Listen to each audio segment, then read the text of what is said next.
We let the dust settle from all of her flailing. Yeah, no, and it'll happen eventually, but no time soon. No, no, no, no, no, no. Get out of here with that. It's gonna be Dave. What we heard in the beginning that made her start no, I'm not going anywhere and start spazzing out in the first place. No, it's Dave, y'all. We're getting Dave. Getting Dave. Now, Right. what does that make you? Let's assume that Dave Filoni is going to be the head of Lucasfilm within the next 6 to 8 months. What are we looking at here? What is his first step to kind of course correcting? What are we even in for? Um, I think first, I forget what they said. I heard what was said about something about his movie Mando and Grogu needing to do good, but none of that may even matter. The thing They were saying that if Mando and Grogu doesn't go good, then he might not get the. First of all, we know what Mando and Grogu is going to do, and we know why it's going to do that because of the influence that was put onto that. I didn't believe that narrative because if we're blaming the failure or the deterioration of Mando and Grogu as characters as a brand, there's only one person you can point that finger at, and it's not Dave Filoni. Like right, not at all, not even close. So right. it was go ahead. Oh no, I, I, I think the future. I mean, we saw it at Celebration, like you mentioned, and haven't seen or heard anything about Daisy Ridley. The last thing I think that was said about Daisy Ridley came from, what's his name, her homeboy Boyega, Boyega. when Yeah. he just said he can't wait to see whatever it is her Star Wars future holds. And then again, I've mentioned this around the Revenge of the Sith conversations when the 20th anniversary came up at Star Wars Celebration, the commercials, Monopoly, Star Wars commercials, all that kind of stuff. You would think if what we heard from Scoopers and whatever from the very beginning about, or I'm sorry, earlier or later, last in 2024, when we heard them saying that she was going to be the character moving forward, she's their Obi-Wan Kenobi, this and this and that. Well, for her to be their Obi-Wan Kenobi and to be all this that they say she is, again, Two since years ago. Celebration, they've used no one but Hayden Christensen. Hayden Hmm. Christensen has been in the Monopoly commercials for Star Yes, Wars. He has been doing sir. all the interviews for Star Like, Wars. why wouldn't that be Daisy Ridley in all those spots? I Right. hadn't If even thought she's about that, the Darius. You're Obi-Wan. absolutely right. Yeah, Yeah. if she's supposed to be Obi-Wan, because I think like Marcus was saying, whatever earlier, they are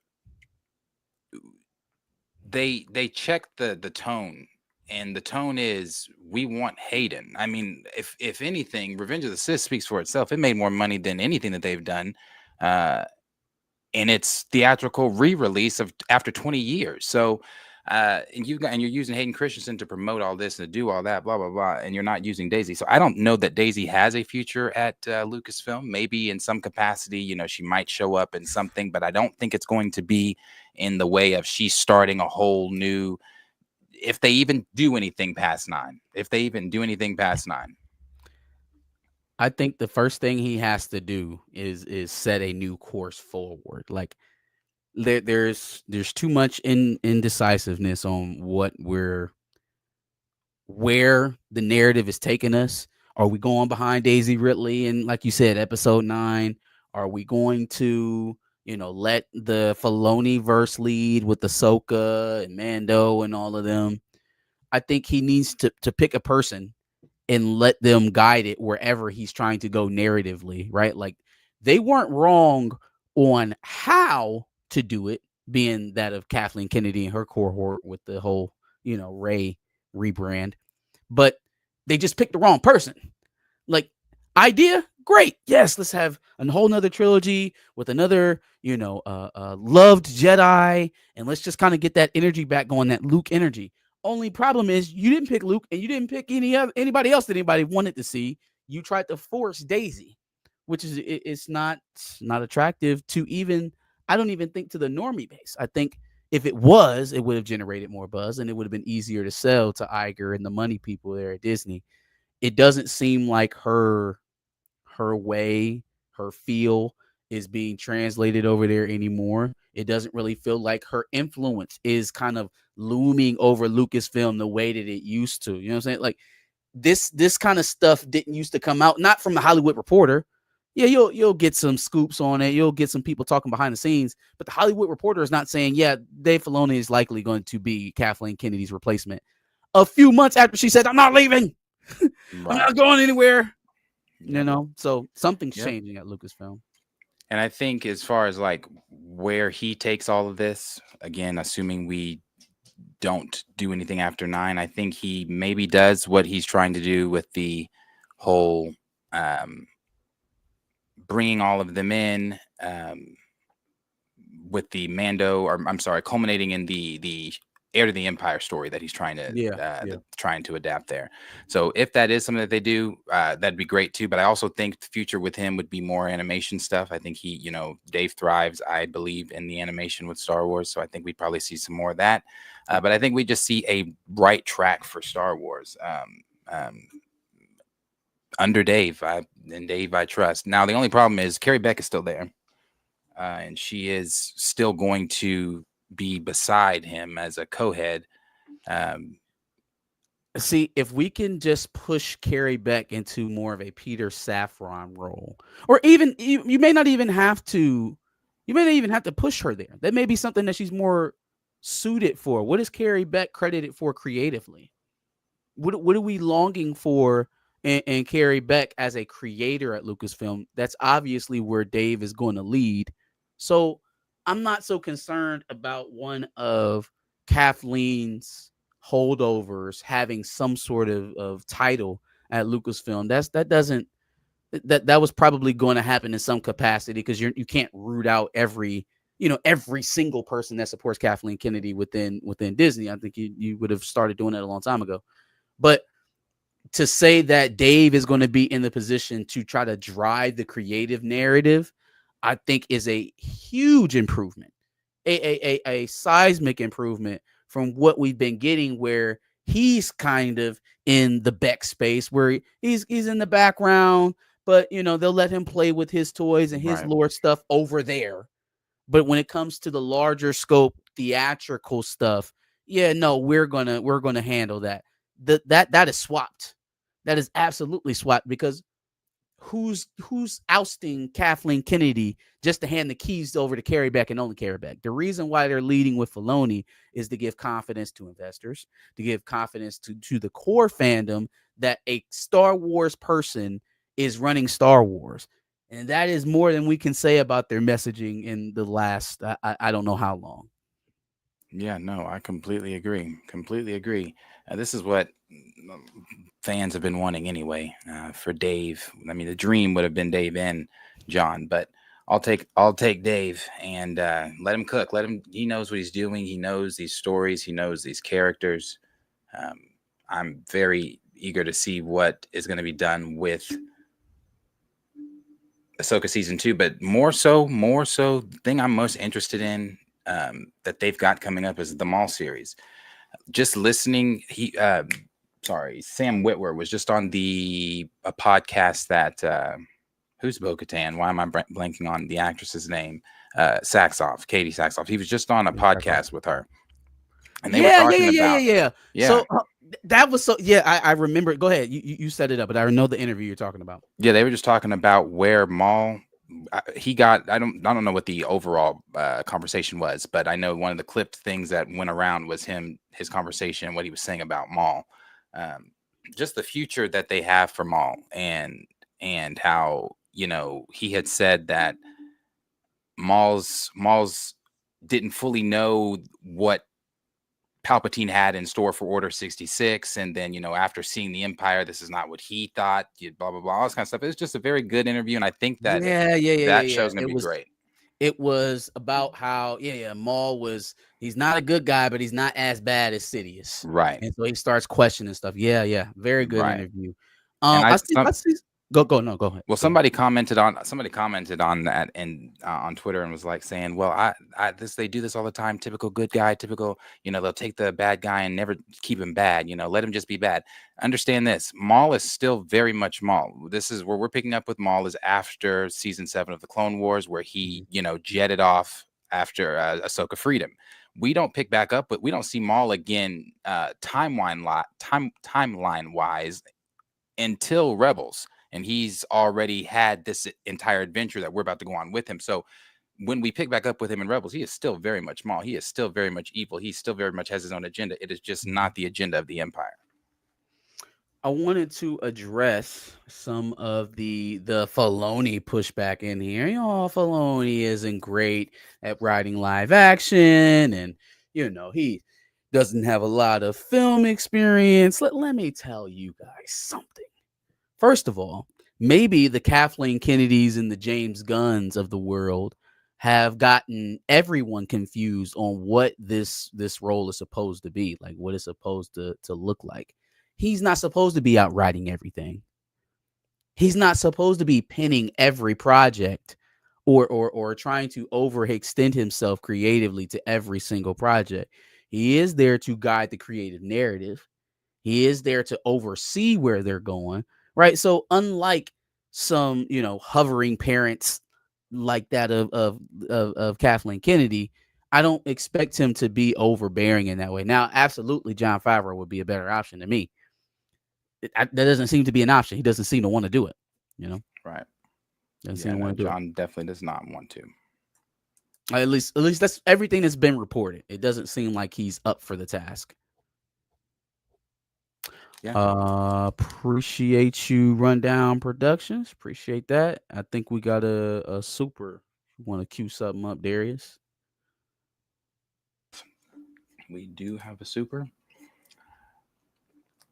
You hate of being so tired. I make my money, man, without the coca. Living la vida without the loca.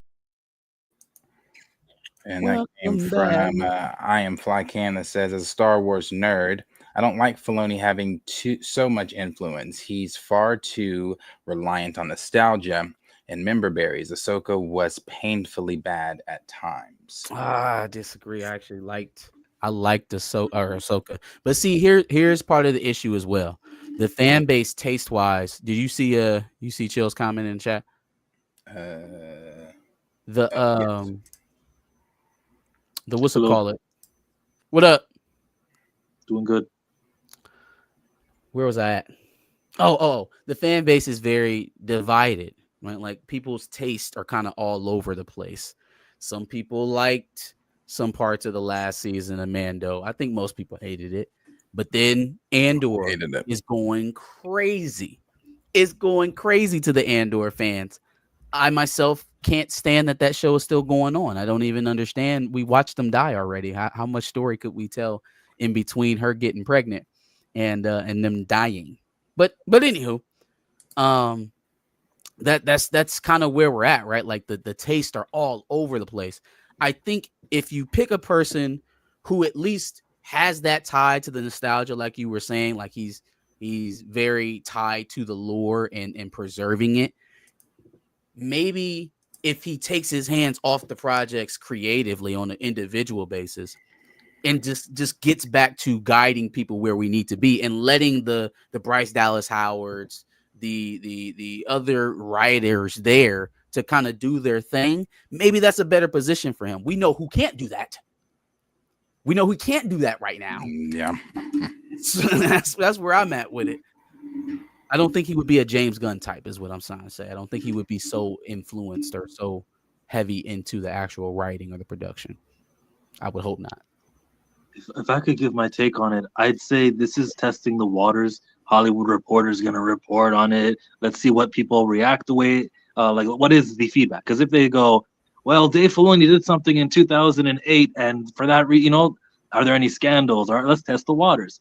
Is the fan reception happy about it, bad about it? They're going to go check what the Geeks and Gamers crowd are doing also. Like, did we manage to avoid tragedy with announcing who's the new guy? And when I say new guy, it's not like Carrie Beck isn't also reported equally in these reports too, right? Carrie Beck and Dave Filoni. Sure. Yeah, so it's really just testing the waters. And I think from what I've seen, it's universally, okay, that's a big word, not universally. Majority, it's been accepting of this Dave Filoni thing. And the Carrie Beck thing, guys, you know who I am. You guys know how I am when it comes to the female, male, the gender war stuff. But I think Kathleen Kennedy was putting Carrie Beck in the position solely for the reason that she is a female. I don't think Kathleen Kennedy was thinking story wise. I think Dave does, and I even think Carrie might also. I don't know her. I don't know her to I haven't seen anything from her that would indicate otherwise. That she's just, is there a woman in the movie? Okay, fine. But I feel like Kathleen Kennedy is that bull in the china shop where she's not worried about what stories is gonna. She wants to do a movie with Ray because Ray has the 2X chromosome. She wants.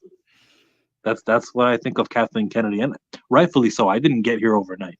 Right. So Dave Filoni's gonna make the plans, and he's gonna put something in Ahsoka, which we'll find out more about 10 years from now. Which will, like that's the Dave Filoni method. And Kathy is there a woman in it? Now, if Carrie Beck happens to be a woman, and in the center of this Venn diagram is also story driven, then great. Let's have her also be the co-chair. Yeah, man, I'm all for it. I'm happy about it. Yeah, I think somebody mentioned in the chat earlier that Carrie Beck was involved in Rebels, right? So I don't want to take her completely out. I just think that if we're splitting duties, one person's going to watch the money, the other person's going to watch the creative. That just seems to be the way. If you're going to have two studio heads, that's how it works. That's how it's working at Warner Brothers with DeLuca and Abby. That's how it's working at DC with Saffron and Gunn. I think Kevin right now is the last of a dying breed, kind of running both sides all by his solo dolo. But we also see how that's going. You know what I'm saying? We also see how that's going for him. So I think the way Future is going to be cohorts instead of sole possession of the vehicle, the narrative, because there's too much riding on it. There's way too much riding on it for one bad mistake or one bad perspective to drive the entire studio in the ground. And that's kind of where we're at. Maybe not so much with Lucasfilm, but some of these other studios just don't have the level of jeopardy a Marvel or a Lucasfilm does because the product lines are just so plentiful over there. Yeah, I agree. Well, whenever she does leave, hopefully when he does take over, it is a bright future for Star Wars because they need it. But I am looking forward to, like I said, the Maul series. That is the only thing right now. The Starfighter, Star really whatever. I'll check it out, of course. Really good. The rumors of Anakin reprising his role, or Hayden Christensen reprising his role. The rumors of Mace Windu kind of sniffing around maybe a return. Like that is the kind of stuff that like it will re-energize a fan base. Yes, it's nostalgia. Yes, it's lip service. Yes, not all that creative, but I do think that they could do. They're not in the place that, well, they kind of are. They kind of are in the same place as Marvel. Like they need that spectacle. We need to have another. Holy shit! Luke Skywalker just came onto this bridge or to this ship, wrecked shit, and ran off with Grogu. Like you need another. You need something like that again from Lucasfilm. Yeah. That is anything else from Jill, you, Star Wars, Dave?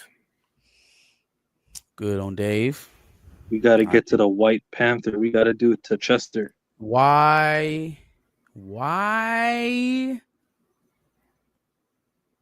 It's crazy. Yeah, this man said he wasn't gonna buy the book, wasn't gonna talk about it, and he got Katima as his icon. Can I say though, the white factor isn't bothering me the way that everyone in the world seems to be bothered by. It's that T'Challa is dead. I don't care who has the mantle. It's another one of those, we're conditioning the audience into preparing for the death of T'Challa to something called Black Panther without T'Challa. And like just the white thing is like, so what? I know, I understand the way melanin works. The further you are from the equator, the lighter your skin is. Why would a Wakandan be that? Like, how could he biologically be linked to T'Challa? I understand that's a thing. Yes, sure. But like T'Challa's dead, and that's way more important to me. And I did not pull this comic book. No, I did not. Man. So yeah, it is another just kind of add on to where Black Panther dies. I do want to acknowledge the empirical of it all. It is an Elseworld story, right? It's not canon to 616. It is entitled The Future to Come. But I again, yeah, you're right. Let's not focus on the obvious of it all, right? That there's a white guy who just won the throne in Wakanda and he beat T'Challa to do it. I, let's put that to aside for a second. I want to talk about Christopher Priest. I want to talk about Christopher Priest. Now, Yeah, for years, I have been hyped.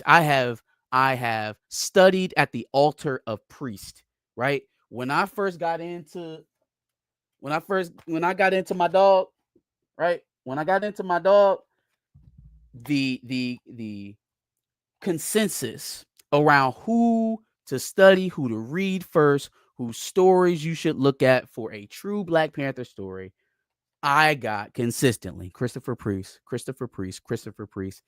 Black community, outside of the Black community. Christopher Priest was probably one of the first Black writers that I started hearing a lot from other white guys at the comic shop that they knew.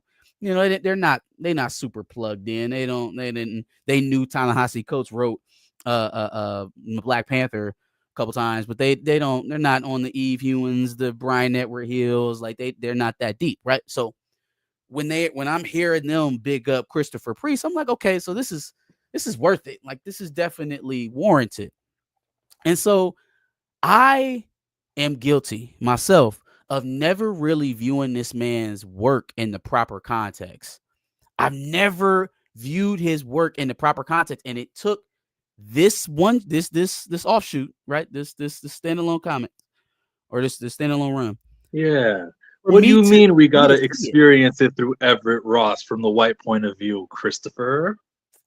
Fam, I'm sitting here looking at it and I'm like, okay, so he did have Casper Cole take over the mantle, right? And he was, biracial Black Panther in Harlem. And then he wrote the Hunter, the White Wolf thing, right? White Wolf and T'Challa, their rivalry, whatever. And so I'm like, well, I had always, I kind of found it as innocuous. I didn't think that that was a thing. And so now I'm hearing this man giving quotes from years ago being asked, well, why don't you write Black characters more? And to my surprise, hear this man go, well, why do I have to write Black characters? Why can't I write these type of characters? Why do I have to be a Black writer? Why can't I just be, because you're Black? Because you're Black, I Christopher actually, Peace. I, Let I, me, I let kind of me agree finish. with him though. No, I will let you rebut. But because you're Black and because you're in these rooms at Marvel and you're one of the only ones there, if you're not going to advocate, who's going to advocate? I have always had an issue with people who shy away from the responsibility of being in those spaces because isn't that the argument? Let's get inside these systems and tear them down from within. Well, if you're going to get in there and say, hey, me no Black, Poppy, me no Black, me no Black, I'm a regular writer, then you're no good to me. Then you're no good to me. You're no good to me. You're not good to the next Black writer behind you. You're not good to the Black fan base that is starving for these stories. You're no good to any of us. Now I'm viewing this through the lens of, oh, he really wanted a white guy in Wakanda. Like he was really trying to, he dipped his toe in it with Casper Cole. He's like, okay, biracial, y'all cool. Then we got White Wolf in there. We like, all right, hold on. This is a whole white individual. He crashed the plane, family died. We adopted him. You know what I'm saying? He's a brother. He's a brother with T'Challa. Y'all okay with that? He was testing the waters to eventually get here. I'm gonna put a white man on the throne. Surprise! All you pre-sycophants, kick rocks. Ta-Nehisi Okay, Coates is the best modern Black Panther writer, hands down. Ta-Nehisi Argue with your mother. Ta-Nehisi Coates put a Argue with democracy in mom. Wakanda. Say what? He put a democracy in Wakanda. He did put up a democracy in Wakanda, and then he put T'Challa on a bigger throne. He did the whole democracy thing, and I know that led to worse shit from other writers who shall go unnamed. But at the same time that he gave Wakanda democracy, he gave T'Challa, that individual, an even larger title that hasn't even been uttered since. Okay, I just don't want to belittle Coates, not Coates, but Priest's accomplishments to tell me Coates is good. Coates has Stomp some great all over. moments. Coates has some bad moments, like making Sure. Wakandans slavers. I'm sorry, Yeah. did they just colonize a galaxy? No, make that 2. Make that 3. I believe it's 5 galaxies that they've caught. Like that, there's issues with what Ta-Nehisi Coates I did, didn't say even he though was they were perfect. impressive. Oh, I didn't say he was perfect. Good. Okay, good. I said he wasn't a psyop. He wasn't a Fed. He wasn't trying to backdoor a white man on the throne of Wakanda. This is a story he's been sitting on for years, y'all. He's been sitting on this story for. Why would Marvel pull this out now? Because T'Challa needs to be dead. We've got a Dead. willing participant who we've got a name with someone we can hide behind. The black guy did it. What's up, Darius? And he don't even want to be seen that way. That's the most ironic part about it. They're hiding behind, this is Christopher Priest. This is one of the most notable black writers at Marvel. And he doesn't even want to wear that moniker. He's like, co-written by Joe Quesada. Yeah, like literally. Like, what is going on? What is it? I don't want to hear no more of that Priest stuff. Keep it. Because now I can see what was happening the entire time. And the man was doing mind jujitsu. He was like, yeah, I'm pulling y'all in. I'm pulling y'all in. Oh, I'm gonna give y'all some good stories too. I'm gonna give you no, Doom was Reginald Hudlin. Was it Namor? Hudlin. Was Priest Namor? No, Hudlin had the Namor thing. Oh my God. So he did Hudlin and Doom, because the Doom story is Hudlin too. Jesus Christ, what did we even like Christopher Priest for? 62 issues. Give a shit about that. I wonder why they kept letting them write it. It's all making sense now. It's all making sense. Long as you implant one of us in there, you can keep your job. That's what it sounded like. Darius, care to comment? Well, I think I haven't said anything about this online or anything. I've seen it. As you know, I'm not a reader of Marvel comics any longer. Haven't been in a while. My thoughts on this, the white Black Panther thing. It's aggressive. It is so aggressive. Yeah, it's crazy. It's crazy. But what I got from this also, just looking at everything too, is what Chill came in on, and that is the obviously the death of T'Challa once again. And this is where I have said time and time and time again, and I'm tying this back into the overall MCU, where they are conditioning you to let you know he is. I don't have any proof of this. My idea is just I think he's dead in every universe. That includes the comics. That includes, because it's all connected. They want all this to be one big thing. I think this is just them once again solidifying, and then also spitting in the face of Black Panther fans. Not only is he dead in every universe, but hey, here's a white guy that's playing him too, or a white guy that's now taking the mantle in the comics. I'm sorry. So yeah, I think this all ties together with all of that shit, and I think that this is just more clues, more breadcrumbs, more, hey, wake up. We are not, this is what we're doing. Letitia Wright came out saying what she said, talking about, I can't talk about it, and prepare yourselves. It's so smooth, right? They just smooth dosey-doed her out of the spot that they was bigging up and calling everybody a misogynist for not wanting her in. And she didn't last but one movie. Now she out here teasing her replacement. I don't know. Wink, wink, wink. He might be. Definitely. Yes, I'm leaving. It's embarrassing. That's embarrassing. It's embarrassing. It was your mantle. He also took a crap on Hudlin when he made, in the comic book, yo, Monica Lynn, you're my chosen one. That Storm stuff was a mistake. I don't know what they were going for, but I feel like it's all Ibrahim Traore's fault. He, Burkina Faso, Mali, Niger, they're doing way too much advancement right now. That they all wanted to just you know what, you don't get to have it in the comics also. So there you go. Something's gonna happen to Vibranium next. It is so aggressively wrong. Like, okay, so who even is the child's mother? It can't be Monica Lynn. It literally cannot be. Like, are you telling me that they produced a blonde-haired, blue-eyed baby? What?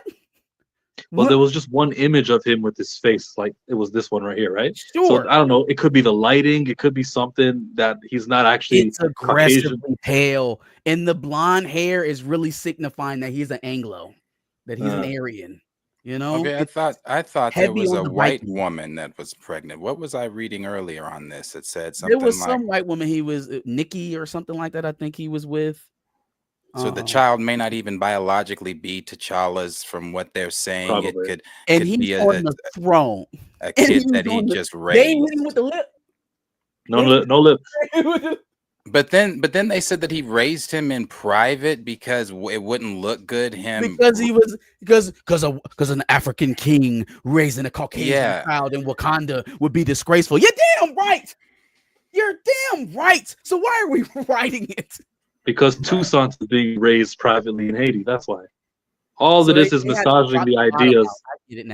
I get it now. So we were already lowering standards, right? They already built up T'Challa to be this ultra virtuous character, posthumously, only after, unfortunately, Chadwick Boseman passed.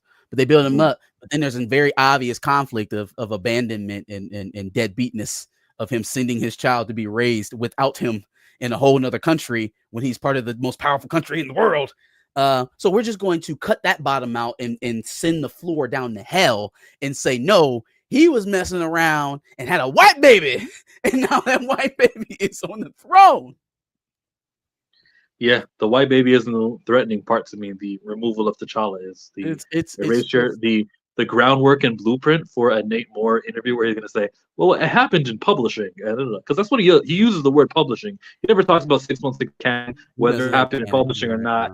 It is what matters to him. So, like, someone said this. I think it was Buckmeister Cool, if I'm not crediting him rightly, but he said that the Silver Surfer named Shalabala, she is also from like a future story from a non-canon, not 616, like but they're using that also in the movies. Yeah, it's crazy. I think that first of all, the Cat Williams Atlanta scene is just playing in my head over and over again. Whose white baby is that? But also I agree with you. It is the solidification of T'Challa's dead. This is another way he dies because they didn't even have that before. Like they literally didn't have a single one where T'Challa was actually dead.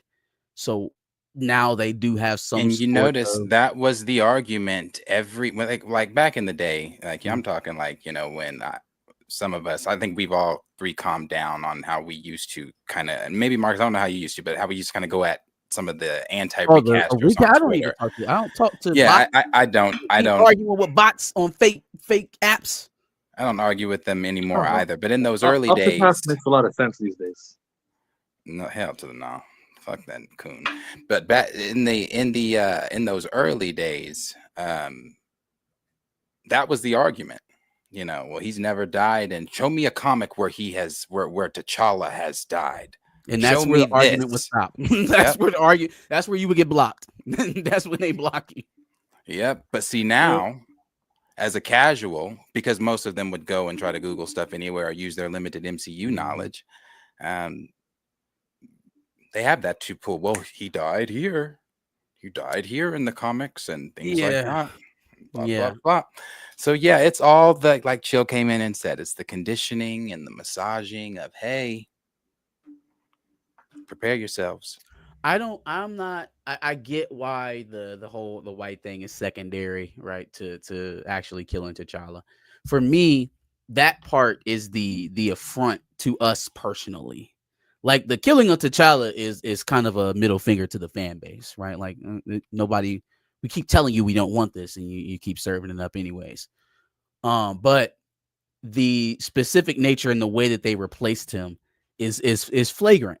It's flagrant.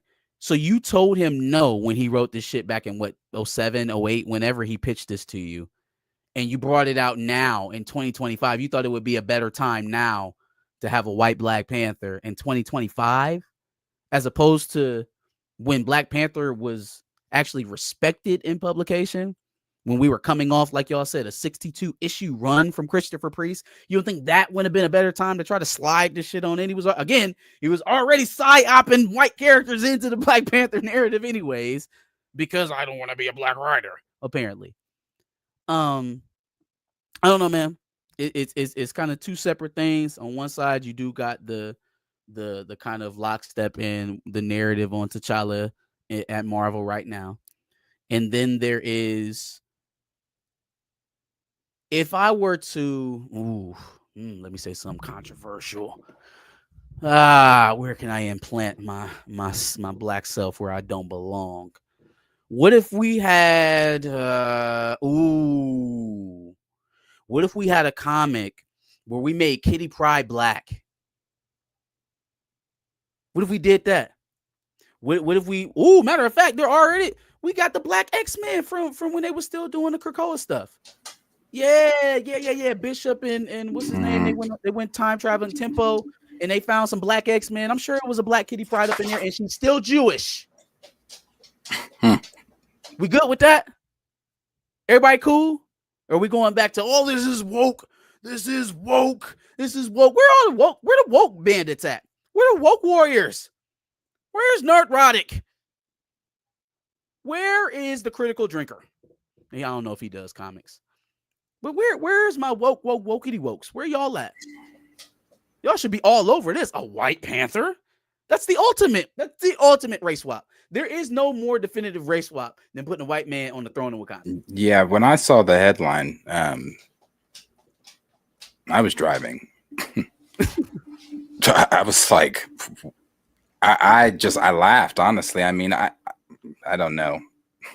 It's tough. Like Buck said on Twitter, it is tough being a Black Panther like fan. This energy, Lawrence. I like this energy. Yes. Make Miles have Peter adopt Miles, and then Miles murders him and takes his spot. Let's do that. I love it. Ritual combat all around, baby.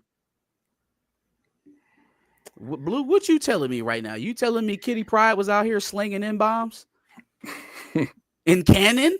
Like it's Marvel canon? Jesus Christ. Oh man. Yeah, I don't know where they at, bro. Profess. I don't know where they are. I don't know where these individuals who are up your butt about Moses Ingram being in a Star Wars project. Where are you when the Anglos invade Wakanda? When the Europeans get on the throne? Blue says yes, Marvel canon. That's terrible. Kitty said the N-word like 3 different times. Are y'all kidding me? What the fuck? Like, this had to have been some like old 1950s, 1960s shit. Like, not in modern day comics. There's no way y'all gonna pull up a book of me in the 1960s. What the fuck was Kitty doing saying dropping ends? We talking like after like 70, after 1970. Yeah, maybe that was probably acceptable back then. Give me like post 80s Marvel comics y'all talking about. That's crazy. Yeah. When was it? Wait, Chill, when she was dropping? She debuted what? She debuted after 75. Yes, she did it, and I remember it was like a learning lesson type of comic book. Hey, you can't say that word, like she said it. Yeah. What? So Kitty Pryde was just in a learning lesson. Learning lesson. Don't say the N-word. And they put it in the book. This is insanity. This is insanity. So I can just pop out. Also. Storm's mother and father were like, she called Storm's parents ends. There's a separate incident. But like maybe she got mad and said, "Storm, you're nothing but Remember, she was introduced when she was 13 or 14. So when she did this, I think there's a lesson to be learned. I'm not that sensitive to it. What is the lesson? And why? Yeah, I understand why. But even still, putting that in a comic book as a teachable moment is insane. Could you imagine just flipping it for just a second? So Aurora calls Kitty Pryde something that starts with a K and rhymes with Pike. That's a teachable moment. Yeah, I'm trying to figure out what the teachable moment is. Right. If I opened up the comic book, which it happened in, I could probably. I'm looking at it. You look at the page, yeah.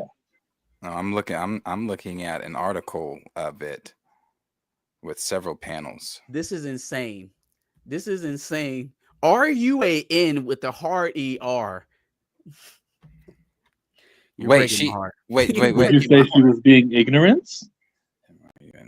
Would you? All right, no. I am saying that there is no person in the history of the world that thought that they could walk up to a black person and say, "Are you a?" I'm saying that is the ultimate cop out. You know, that kind of reminds me of, even though they didn't say that word in that movie because it was a Disney Channel movie. What was that movie? The Color of Friendship. yeah. Yep. It's like and just taking it even further than that, the fact that a human being, an adult person, wrote that to be a movable moment for people to read. Not, hey, why do people call you that? No. I heard you was a nick. Are you a nick? My God. Yes, you did, Blue. Absolutely. You 100% opened up a can of worms. Yeah, so I guess they've been doing this even dirtier than this. This is just par for the course. Yeah, man. This is a for an else world else universe story. Even still, like, why would you do this? You could have done anything. You could have done anything. Shout out to Reginald Hudlin, man, who his pocketed story that Marvel would never run involved children, involved a family of super children for Storm and T'Challa. So, man, right. I tell y'all what, I would not listen to another Ta-Nehisi Coates detractor. Not a perfect writer, not a perfect run, but oh my God, never again, never again. Shout out to Eve Hewin too. Eve. I appreciate anybody who even attempted to elevate T'Challa, even if it didn't end the way that I wanted it to, even if I didn't get anything out of the run that put him in a different place. If you pushed him up in any way, shape, or form, I appreciate you. Brian Edward Hill's the same way. Well, when is and that this is currently on shelves, isn't it? Yep. Came And out there's a Wednesday. second printing coming, and the second printing has him on the cover of it because now they can spoil it. Good God. Unmasked. Where's the cover? Unmasked. His skin and all. That's not this picture. No, the one on screen right now. No, this is from the last page. Yeah. The second printing has him, like, different. I'm with you, Culture Mate. I'm with you. I would rather be the conquerors, even if that's an uncomfortable conversation. But I mean, I thought well, let me not say that. Just in general, the idea of a country that strong with a resource that rare being that altruistic, and then at the same time being xenophobic. It's like we can't have it so many different ways. Like, they're very stringent about protecting their own land and keeping outsiders out, but they would never go and conquer other people's land. Well, I mean, that's the exact type of isolationist country that would do that type of thing. So it wasn't completely out of the realm of possibility for Wakanda to start branching out and taking shit and, not names. But if that's the worst, if that's the worst you got, I'll take that. I will take that over ass whooping by Captain America, banished from the country, Caucasian son whoops my ass and takes the throne. I'll take that over biracial Jewish Harlem cop. I will take that. I will take that over CIA agent white brother standing next to T'Challa. I'll take it over all of that shit. Y'all can have it. That is right. There was that the one where Captain America told him go back. Basically, go back to Africa. He told him to go back to Africa. Yeah, told that man go back to Africa after he beat his ass. Up to Africa and whooped his ass. Crazy. Yeah, I don't know what that's it what is. I'd rather be talking about, and stacking up all of those examples that you're mentioning. The white thing is so overglossing the important stuff we're talking about, which is that in these comic books it is now, in itself a problem though. Like it's not to be glossed over. I understand it in the ranking of the issues, it probably comes in second, but it's not to be glossed over. It's an affront. It absolutely is. And we would see that affront if it happened to any other community. It would be so clear that it is an affront to that community. If anybody else, if it happened to anyone else, we have just been so accustomed to us getting the last of every damn thing that it just feels normal when it happens now. Like, this is not, the example I gave was pretty fine enough. That book would have been forced off of shelves by several organizations before it even arrived, probably. And, Probably wouldn't even have made it to print. They would have never printed a story like that. But again, the community that you are offending matters in how far you are allowed to press the narrative. So the fact that, yes, it is a white character on the throne of a black isolationist country is an affront. It is a straight up middle finger. And I'll make the argument too. It's a matter of perspective too, because that's that to whom is the number one problem that T'Challa's dead, because the world, Twitter at least, the internet ain't talking about T'Challa being dead. The internet is talking about this white character. It's obviously the most controversial, yeah, but it's not the most impactful. It's just not. No. Because it has an image next to it. But at least this will be in also people's because memories. it's going to go away. This is not a real universe. Like, we have to. But at least people are going to have this in their memories, and then we could use it. And I say we, meaning like anyone who wants T'Challa recast, we can just add this to the list of infractions. And of course, yes, like the other thing where Captain America was beating up on him during so and so's run.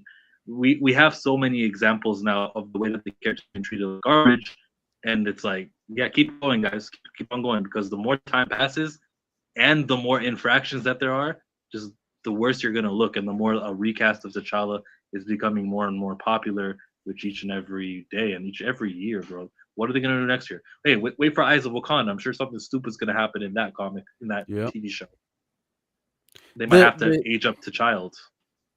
The IP itself may experience a microcosm of what's going on with the studio as well. Like the lead up to an eventual Black Panther 3 will be so affected by its the last iterations that led up to it. So Wakanda Forever, Eyes of Wakanda, the comic book runs that happen in between, whenever Wakandan characters, if they ever show up anywhere else other than Wakanda. Shout out to Malcolm Spellman for writing them in Falcon and Winter Soldier. But those things will matter to Black Panther 3. Those things will matter. Like, that's representing the IP. It is adding on to the brand recognition and what people come to expect when you flash a Black Panther single onto your project. So if that shit doesn't go well, which, I mean, it's not really an if, comics continue going the way that they are, I don't see the logic in force feeding people a narrative that has been proven now on multiple platforms to not be a success. You canceled a video game where you were trying to do this. You now have this. Yeah, that was just last week. I forgot about that. That was just last week, and this is going to go the way it's going to go. I think the controversy will have people pulling issue 2.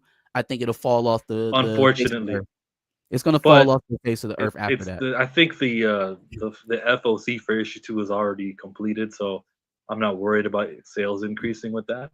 For 3 and 4 is what I'm worried about. Yeah, I don't think 3 and 4 sells more than Imperial. Realize that that's the Hunter's kid, then people won't be interested. I'm worried that this sells more than the Imperial War Black Panther, with Jonathan Hickman is co-writing. His name is on there as a writer. I think he's not really co-writing it. They just put his name on it. But I feel like that comic book deserves, it's 616. It's tying into the major event. I think it deserves the sales that this guy is going to get, especially with the second printing. Might get an additional 10,000 units. This is unfair, and it's cheap that they're going to market T'Challa's downfall and use tricks like the White Panther and all the controversy stuff. Is terrible. I'll tell you what, we all storm in Burbank if Ryan Gosling ever make his way into a Black Panther suit. I swear to God. I had people that I know personally that know, obviously, that we talk about recasts, or I talk about recasts on the channel and things like that, sending me people that have never sent me pictures of anything like that before, sending me pictures of Ryan Gosling in the, the meme, the it's getting around. It's getting around. Now, I personally think that is ever going to happen live action? They'd be insane. I just They'd be insane. There are plenty of things I think that they would be crazy to do. But then again, look where we at, Darius. Look where we at. I mean, they wrote a comic about it, so it is not beyond the pale. The damn Avengers couldn't come to T'Challa's funeral, but they gonna put a white man on the throne. That's true. The Avengers were not at that man's funeral. Yeah, no, I don't think it ever happens theatrically, but just the fact that it's even part of Black Panther lore now is upsetting. That's upsetting enough for me. Right. I obviously I am not watching Eyes of Wakanda, but I will be curious to know exactly, because this is supposed to affect the overall MCU, 616 and Sure, it will. whatever Yeah, it is. I'm positive it'll definitely. So I'm interested to see how that affects BP, not so much the MCU, but how that affects Black Panther moving forward. So The movie, like the films, I don't think it affects it at all. I don't think I could say a lot of things about Ryan Coogler. What he's not going to do is put the Knight Riders on the throne of Wakanda. I think that would be his exit. That and forcing him to recast T'Challa will be when he leaves. So yeah, I don't think that low of him that I would think that he would do that. So no, I don't think it makes it to theatrical. Now, I think in their minds they're continuing to condition the audience to accept someone else as Black Panther. I don't. It's not going to happen. Now that one of your iterations fail and you're moving on to the next, you are signaling to the audience that this is of lower value. Now they're just not going to show up. See, it was one thing when they had a character that looked like them, and then all of a sudden he's standing next to Captain America. He's standing next to Thor. He's standing next to Iron Man as an equal. It's a whole nother thing when you got the Bebe kids all taking their turn. When we playing Ring Around the Rosie with the Black Panther mantle, it's of lesser value. It is not something to be held down and make your legacy based off. No. Hot potato. Shuri's turn, Toussaint's turn, Zuri's turn, Ryan Gosling. Nah. And if they think that the return of, around what it was 850 million is something that's repeatable, I would continue to focus people in on what the numbers have been for this genre lately. It is not a plentiful market. Films that were hitting 6, 7, 800 million just off of nostalgia and name recognition before are not doing that right now. The things that are getting big draws are cultural phenomenons like Minecraft. You got Lilo and Stitch, which is a brand that hasn't been sullied yet at Disney. Right? Those are the things that are hitting centers, right? An original project. But what's not hitting is the MCU's drip form of giving you content. That's not getting it right now. And you doing this thing of, oh, well, it was Shuri and that was Toussaint. You are just driving the nail home that you don't really need to pay attention to what's going on over here. Even if you're not coming out and saying that, that's how people are going to receive it. That's how the audience is going to receive it. When you don't treat them like the characters that you hold most dear, then that is a signal that they don't mean as much. And how they've just like, again, mind you, just the cast and crew into thinking that they are better off as a production having everyone get a shot at playing the Panther, as opposed to what they could be if they let somebody, just one person, take the mantle. Listen, look at how Gwyneth Paltrow and Jon Favreau are revered in Iron Man, in that franchise. They are integral parts of that franchise. Hell, they were in a lot of damn movies off the back of what they put in Iron Man. But there was never no Pepper Potts in the damn suit. Happy Hogan never hopped his ass into Mach 13. Didn't happen. Never. Didn't have to either. Because they know who Iron Man is. They know who Iron Man is. And by him being more popular, it made everyone else around him and underneath him more popular. Okoye, you could be showing up in all these other different projects, and you could be a sizable part of this. But then they tried to, halfway make you a candidate for the Black Panther throne last movie, and wasted a bunch of time because all that shit got cut. Nakia, you could have a very compelling story that can take you all over the Marvel universe as a villain. Instead, they made you T'Challa's love interest, and now his baby mama in Haiti. Like, there are pieces from that universe similar to what they look like in other people's setups, right? Their dynamics that could be used the same way. Look at how Spider-Man's using Aunt May. Right? Now, I wasn't in love with the fact that they killed Aunt May, but I felt like if you are a queen in the throne room of the most technologically advanced country in the world, drowning should be the last thing that's even possible. I mean, there's no water evacuation system. We don't have anybody sitting there with the queen to save her, pull her ass out, or take her somewhere else where she's not in danger. Nobody's stopping the queen from jumping in to save this random girl from come on, man. What are we doing? Random girl from Chicago, and she died. Say, like, come on, man. We got to do better than this. Got to do better than that. I don't think. You asked me about the future of Black Panther. I think that something's got to come to a head, man. Something's got to give. We're not at a spot where this is just going to stand. Like, everybody's going to get what they want. We might not get everything we want, but damn it, they want some money. It don't seem like they're going to get everything they want either. Yeah, it seems like it was more understood when Chadwick was alive that if, in order for these characters to prosper, obviously the main character and things like that, and then we'll build off of all these, we had all the rumored shows and this and this and that, and people were so in love with the other characters. I mean, it's just like, I use this example every time we talk about the other characters and things like that, but it's like Chadwick said in that interview, I am the Black Panther. It's about me. It's about T'Challa.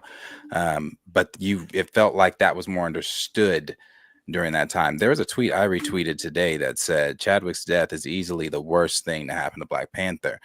They've been playing in that character's face ever since then. Easily. In the and it's so disgraceful, man, for them to use him as the reason in everything that they have done. Everything they have done with this character is antithetical to what that man wanted. It's so antithetical to what that man wanted. We have heard countless relatives talk about it. We've even heard his own words in a roundabout way, because he never got asked directly about, his illness and what he would want and if things didn't go his way. But we've heard his widow talk about it. We've heard his late wife talk about it. We've heard his brothers, both brothers, Kevin and Derek, have both spoken on it. His niece. Like, there is nothing that they did to that character in his passing that he would have agreed with. And I feel completely comfortable saying that. Completely comfortable saying that. The man's a complete stranger to me. And I am fully confident in knowing that everything that they've done since his passing, I don't think he would agree with. Maybe he could find a way to make it make sense because of their grief around his passing, but I don't think he would take it this way. I mean, they've said it. They so much have said it. No, they don't want to. They wouldn't have did that. Chad was too selfless. So how are you looking failure right in the face? Because that's what we're doing. Right? And we're looking failure in the face and saying, no, I'm going to stay the course because. Okay, well. Yeah, it was never about Chad. That was just headline to run with to make it look good. But it was never about checks. None of this, like we've said before. I've used the example of why not just use the script he originally wanted. That was the man's last piece of work. You could have said this is a dedication to him, to his last piece of work. This his notes are on this. This is what he wanted. Blah blah blah. But instead, they threw that away. And Instead, it's honorable to tell us what he wanted and then do something completely different. What idiocracy am I living in right now? In what world do you come out and tell us this is what it was? He loved it. He was training for it. I'm not doing it.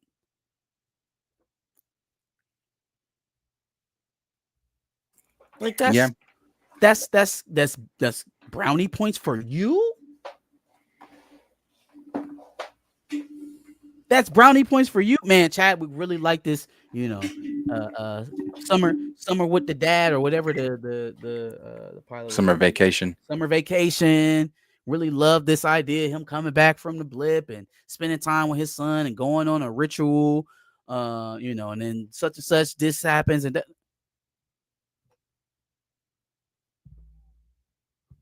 Your movie was nothing like that. It wasn't even close. There was nothing happy about your movie. Not even close.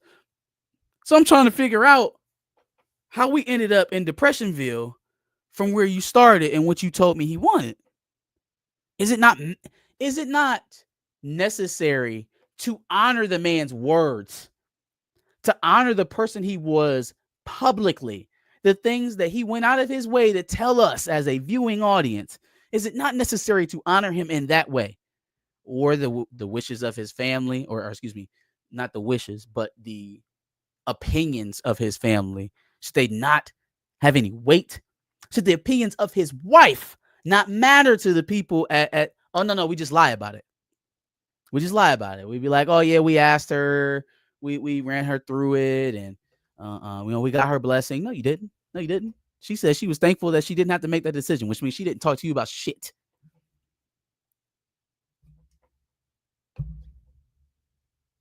That's true. That is true. But these, we know all this. We've gone over so many different things with a recast, and it's more of a waiting game. Especially for whatever happens in 3. But so that is what's going on right now with Black Panther. As far as the comics goes, and I think, and Chill thinks, and I believe Marcus as well thinks, that this all also stems and has some type of correlation tie into the narrative and that they're trying to sell, that T'Challa is actually dead, and move on. So we're not obviously doing any of that, and then we're not going to move on from it. We're going to continue to blast the hashtag. Chill and I think it's a Fatal J together have the July 1. July 1st have the pushing the hashtag day, recast T'Challa day, so you can do that. So it doesn't stop, but it's getting more and more real the closer and closer I think it gets to some of these films. So Sure. And things. The next thing though that we have is the Fantastic Four, and this one kind of shocked the shit out of me. Because I had been saying I didn't think that this was gonna. I just didn't think it was gonna do great. Apparently, the viewing audience that saw it last week said that too, Darius. So that's why I'm trying to figure out what changed so quickly that would make a Fandango site crash. So let me ask you, before we even get to that part of it, have you looked at Fantastic Four pre-sale tickets at your favorite theater, like your area? I did. I think did I look at it yesterday? I might have looked at it yesterday. Were there seats available? There were seats available, but there were also. Let me see here. I'm trying to look at it. There were seats taken. I want to see how many seats are taken now. And this is in the IMAX. If I can get to it. But yeah, no, I did check it yesterday, and when I checked it then, there it is. Okay, when I checked it then, there were seats gone. IMAX, and that was at they only had one showing at the time, but that was at the 921. So at this 921, there's still seats available, but there are seats taken. At this 241, Fantastic Four is screening to no one. And this 1241, they're screening to 5 people. And in that first one I said, that 921, it looks like they were screening to, I don't know, there it looks like there may be about 12 squares there. So this is anecdotal evidence, right? This is very, very heavily filtered, but I would argue that so is the data that's being presented as a positive for Fantastic Four. So I did the same thing. I looked. There was plenty of seats. There was more than available. Maybe a single showing, maybe like the first showing was pretty packed, but then the preceding ones, the 7, the 9, the midnight showing, all of that was still there. I think I seen Blue post a picture of his down in Florida. So I'm just trying to, number one, I understand that they're saying now that there were more tickets purchased on Fandango for pre-sale, that is, for Fantastic Four than any other movie this year. So that means it beat out Minecraft, beat out Sinners. It's doing well, right, in the pre-sale aspect of it. What I feel like that means, and when they talked about the apps crashing, I feel like probably the bigger markets that have a lot of the lion's share of the markets, your New York's, California market, your Texas, maybe your Las Vegas, maybe those areas had a large influx of tickets. And because their numbers are so large in those concentrated areas, maybe that's what caused the apps to crash. Because what I'm not translating is these could still just be rumors, right? It could have not gone this way.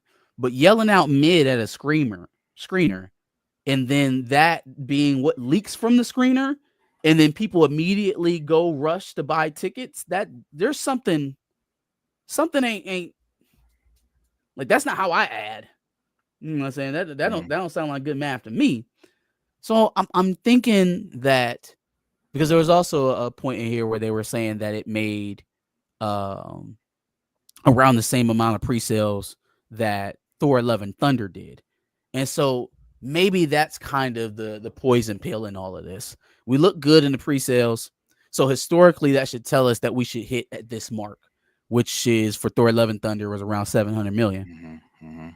That was a movie market from 3 years ago. That movie market is not here today. And that also was a Thor project that was fairly successful in terms of box office returns. I don't think Fantastic Four has ever been successful at the box office, let alone during a Disney or a Marvel down spiral. I do think it's still going to have some competition from leftover people who hadn't seen Jurassic Park yet. The economy is going to play a big deciding factor here in July as prices for things continue to rise. I don't think everybody's going to see all 3 movies in July. I don't think this is an economy where you're going to see 3 blockbuster films on premium screens in 1 month, unless you have a movie pass or, some sort of membership set up where that's doable, right? But I don't think the average American is going to see 3 movies in July. There's going to be some picking and choosing. I think everybody's just assuming that, oh no, we'll get out here and, we'll compete and it's good for the cinema. It's very good for the cinema. But ask Tom Cruise about Mission Impossible last year when he was sandwiched in between Barbieheimer. Okay. It only takes a couple of those films to kind of wash you out the way. I don't know where I'm at with Superman and Fantastic Four. I think both studios are trying to pump positive narrative into the zeitgeist right now. I don't know, man. That whole ticket sales thing though was very weird to me. It kind of came out of nowhere. It definitely came out of nowhere. It came out of nowhere. I posted a poll on my Instagram to just friends, people I know. And I put in there excited, checked out, don't care. Everybody that put on there put excited. Again, that's not enough to say that the box office is going to be great and things like that or whatever, or that it was crashing the Fandango site. The last time I think a Marvel film crashed a Fandango site was No Way Home. So I don't know that And that's high praise. the Fantastic Four has that star power like that. You got somebody from California. Yeah, I got the stories. Everybody was talking about it, but when I went to go look, first of all, it pulled right up for me and there was no, the app wasn't crashed. And I was able to see the seats. It just wasn't, Yeah, the there's math plenty is of not seats. mathing. There's Going still plenty of from, seats in there the were showing people I'm at the going to. screener yelling mid to now we're crashing the app, getting the pre-sales. Like, it just feels very convenient. It feels very convenient. But one place this will show is when they give first week tracking numbers, what they are expecting to pull in for their first weekend. You know, this film hasn't been approved by China yet. I did not. Yeah, Johnny, that was different. I think we sometimes, because it's been a while, we forget what No Way Home did to the fandom. That was the only thing since Endgame that had done that to the fandom outside of WandaVision, that had done that to the fandom. Had the fandom, I won't really say that Deadpool had everybody like wondering and speculating and things like that. They were curious. People were curious, but it wasn't. And yes, the numbers, obviously Deadpool did fucking amazing in the theaters and things like that. But when you try to compare the two in terms of hype around the film, speculations around the film, day in and day out, people were analyzing Andrew Garfield. Day in and day out, people were trying to figure out what is going on set. People were breaking down the trailer, saying, look, he punched right there, but there's nothing there. So they must have seen that. I mean, people weren't doing that with Deadpool. They weren't. And it wasn't just the Fandango site for No Way Home. It was Fandango. It was AMC. I remember AMC, I yeah. started trying to get my ticket at 2 or 12 when they dropped them. I didn't get my tickets till 2. I had to get my tickets for me and 3 other people. That was a different time. Deadpool was all right. Who said that? Culture Made. Yeah, I bet they would say it was fake. Why wouldn't they say it was fake? Why wouldn't they? Now, what convinced me is that, well, again, we got multiple reports from different sources that don't really mix in the same circles. So that's usually tell number one. Number two, it's the fact that they showed it to a public audience, right? You can't control what leaks out of. That's why they don't do public screeners. That's why they do friends and family stuff. Okay. So if it was public and this information got to random people from different spheres, or you people that don't really talk to each other, I can't guarantee it because I wasn't there, but it seems like there may be some legitimacy to that, and they would have every reason in the world to deny it. To be honest with you, I still don't think Fantastic Four is going to do. Maybe I was being too harsh the last time I talked about this. Maybe it does do those Thor: Love and Thunder numbers. Maybe it does. But I'm just going off of Marvel's record thus far this year in the theater, and those are characters that are known. Those are characters that people have been on journey outside of Thunderbolts. You know, you saw some of them in TV shows, and Bucky was there, though. Bucky's been there since Captain America, and then you had some others. But I don't know. Yeah, it's going to be a very competitive July. I just don't know if we're fighting for second place, then maybe that's a better spot to be. If they're thinking that they're going to beat out Jurassic Park, or Jurassic World, excuse me. I just don't see that. I don't see that. And then it comes out after Jurassic Park, but before Superman and before SDCC, which they're not going to. So I guess that's not even really a factor.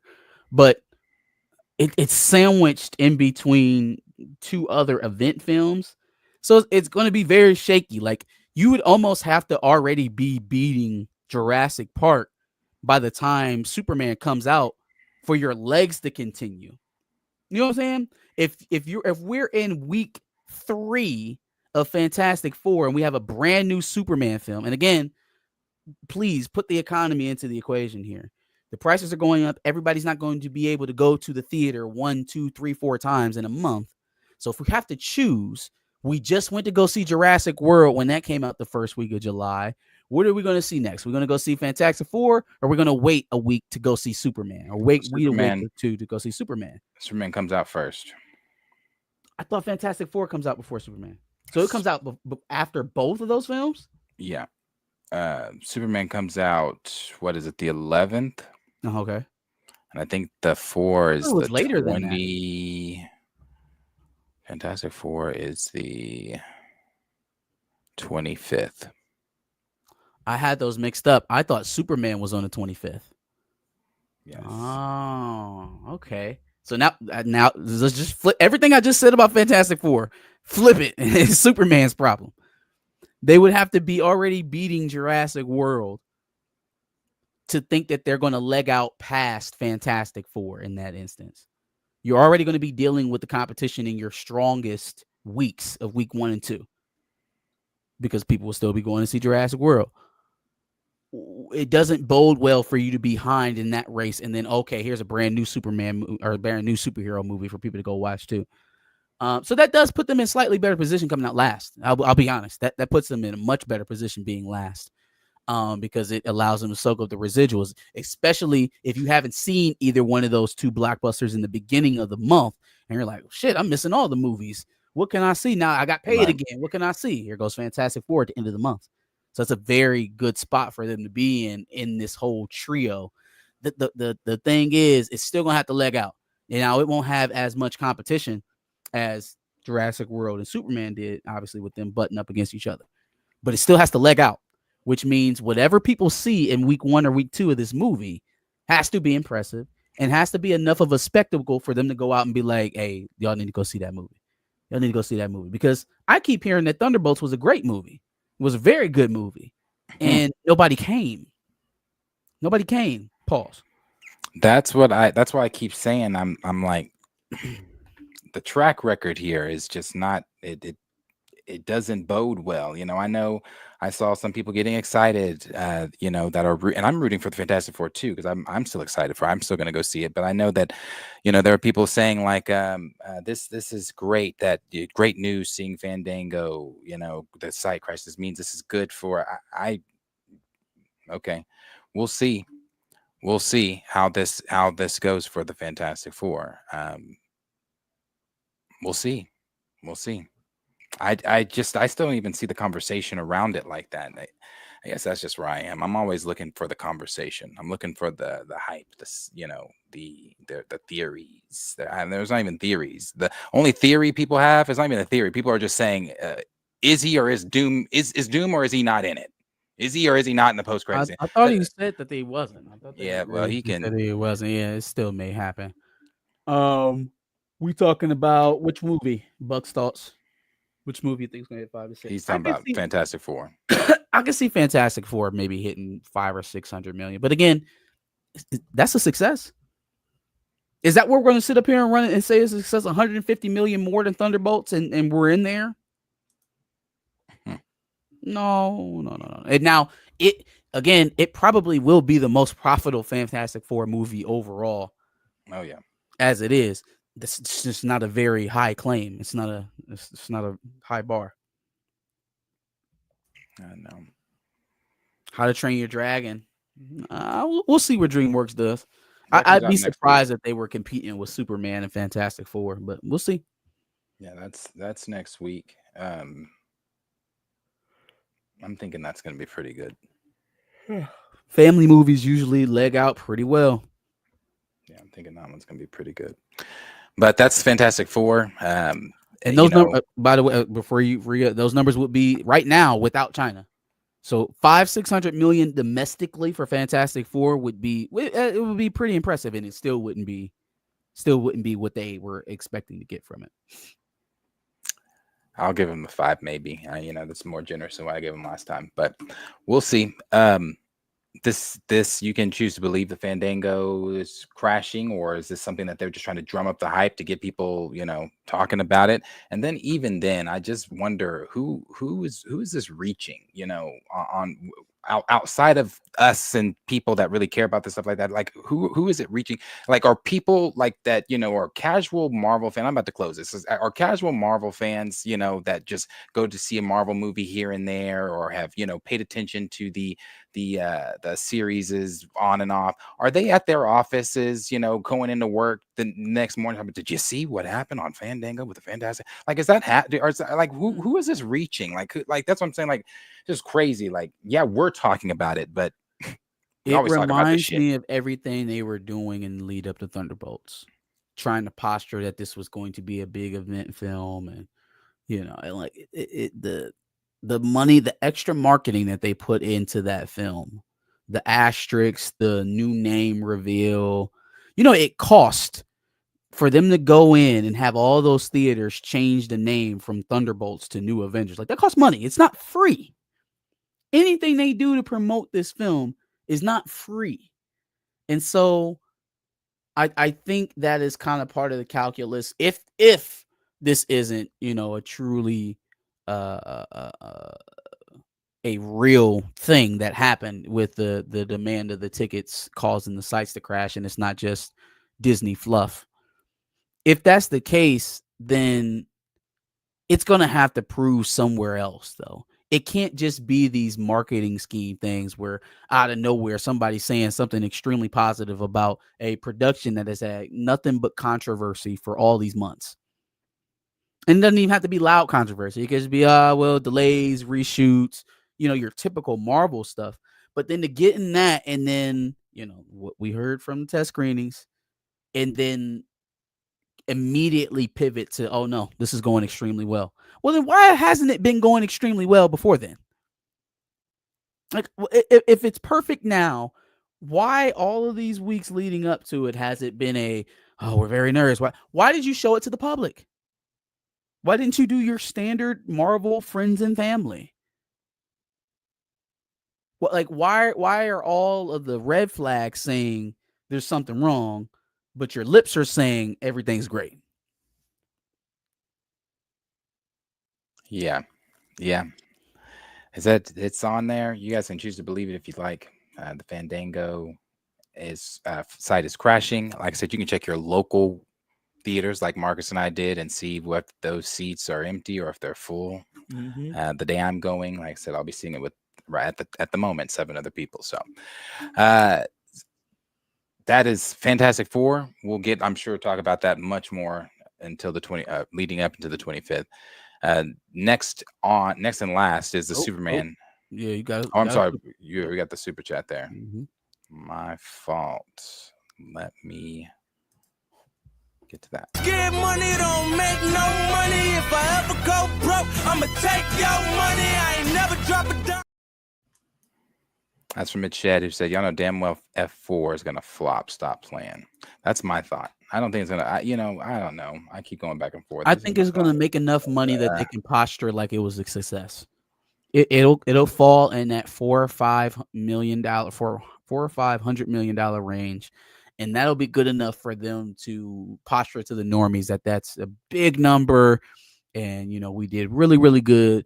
But I think this next subject is going to tell you how the scale of how much these studios are spending, and B, what actually defines a financial success for these studios. Now, Fantastic Four could flop, and Marvel's going to be in a much better position than what Warner Brothers and DC would be in if Superman flops. That's 100%. I'm just not on board with saying that Fantastic Four is going to win just yet. Yeah, I'm not either. I don't think I've said that yet. I think I'm still on the side of Superman beating them. But Superman's box office. What was the projection for that? Oh, excuse me. So I believe it was somewhere around 177 million for the first weekend, which is it's decent. Problem is, all of this back and forth that we've been getting about the budget. So there was a rumor. Well, not really that much of a rumor. It was the tax filing for their tax exemptions, right? And they had the budget down as $363 million. So here, James Gunn, oh no, that's not true. That's incorrect. It's false report and blah blah blah. But again, I mean, unless the tax filing is fake, unless you lied on the tax filing, that's what the number was. So then they come out and they say, it's closer to 225 million. And that's obviously that got ran with. I actually heard that on Den of Nerds. Oh well, that's what James Gunn says it is, so we have to act like it is. No, I ain't got to do shit but stay black and die. Hollywood Reporter comes out today and confirms that it's 400 million. So again, let's be clear. A lot of times, if an individual is telling you about numbers, right? If they are not in our sphere, they're not doing what we're doing. If they're a culture crave, discussing film, those kind of, they're usually going to give you production only, right? And it's a really dishonest way for, in my opinion, of talking numbers. If you're not going to talk about all the numbers, then you probably shouldn't enter into this realm of covering films, because it's dishonest. Them saying it's 225 million. Okay. Is that the production budget or is that the overall cost of the film?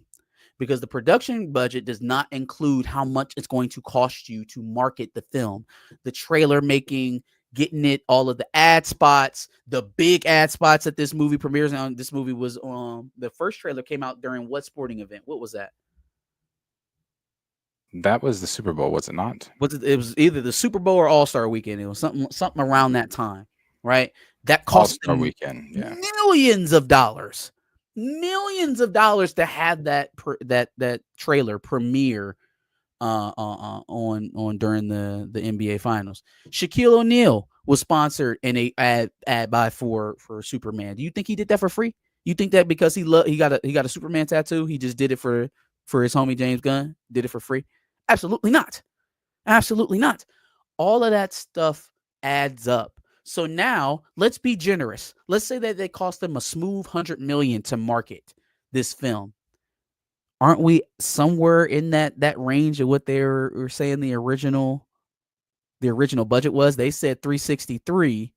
James Gunn says, no, it's 225. Okay, well, we're pretty close to that 360 number when we add 100 million or so onto the budget for marketing. So the original number is what it is because that's what they calculated. That's why they put that on the tax form. Now, probably since they had to go back and reshoot after their test screenings that they went through, the budget goes up. That's how films work. That's how it goes. Yep. The budget that you start with usually is not the one that you end with. In anything, really. In anything. Building a house, starting a business, shooting a film. The budget you start with more than likely is not going to be the one that you end with.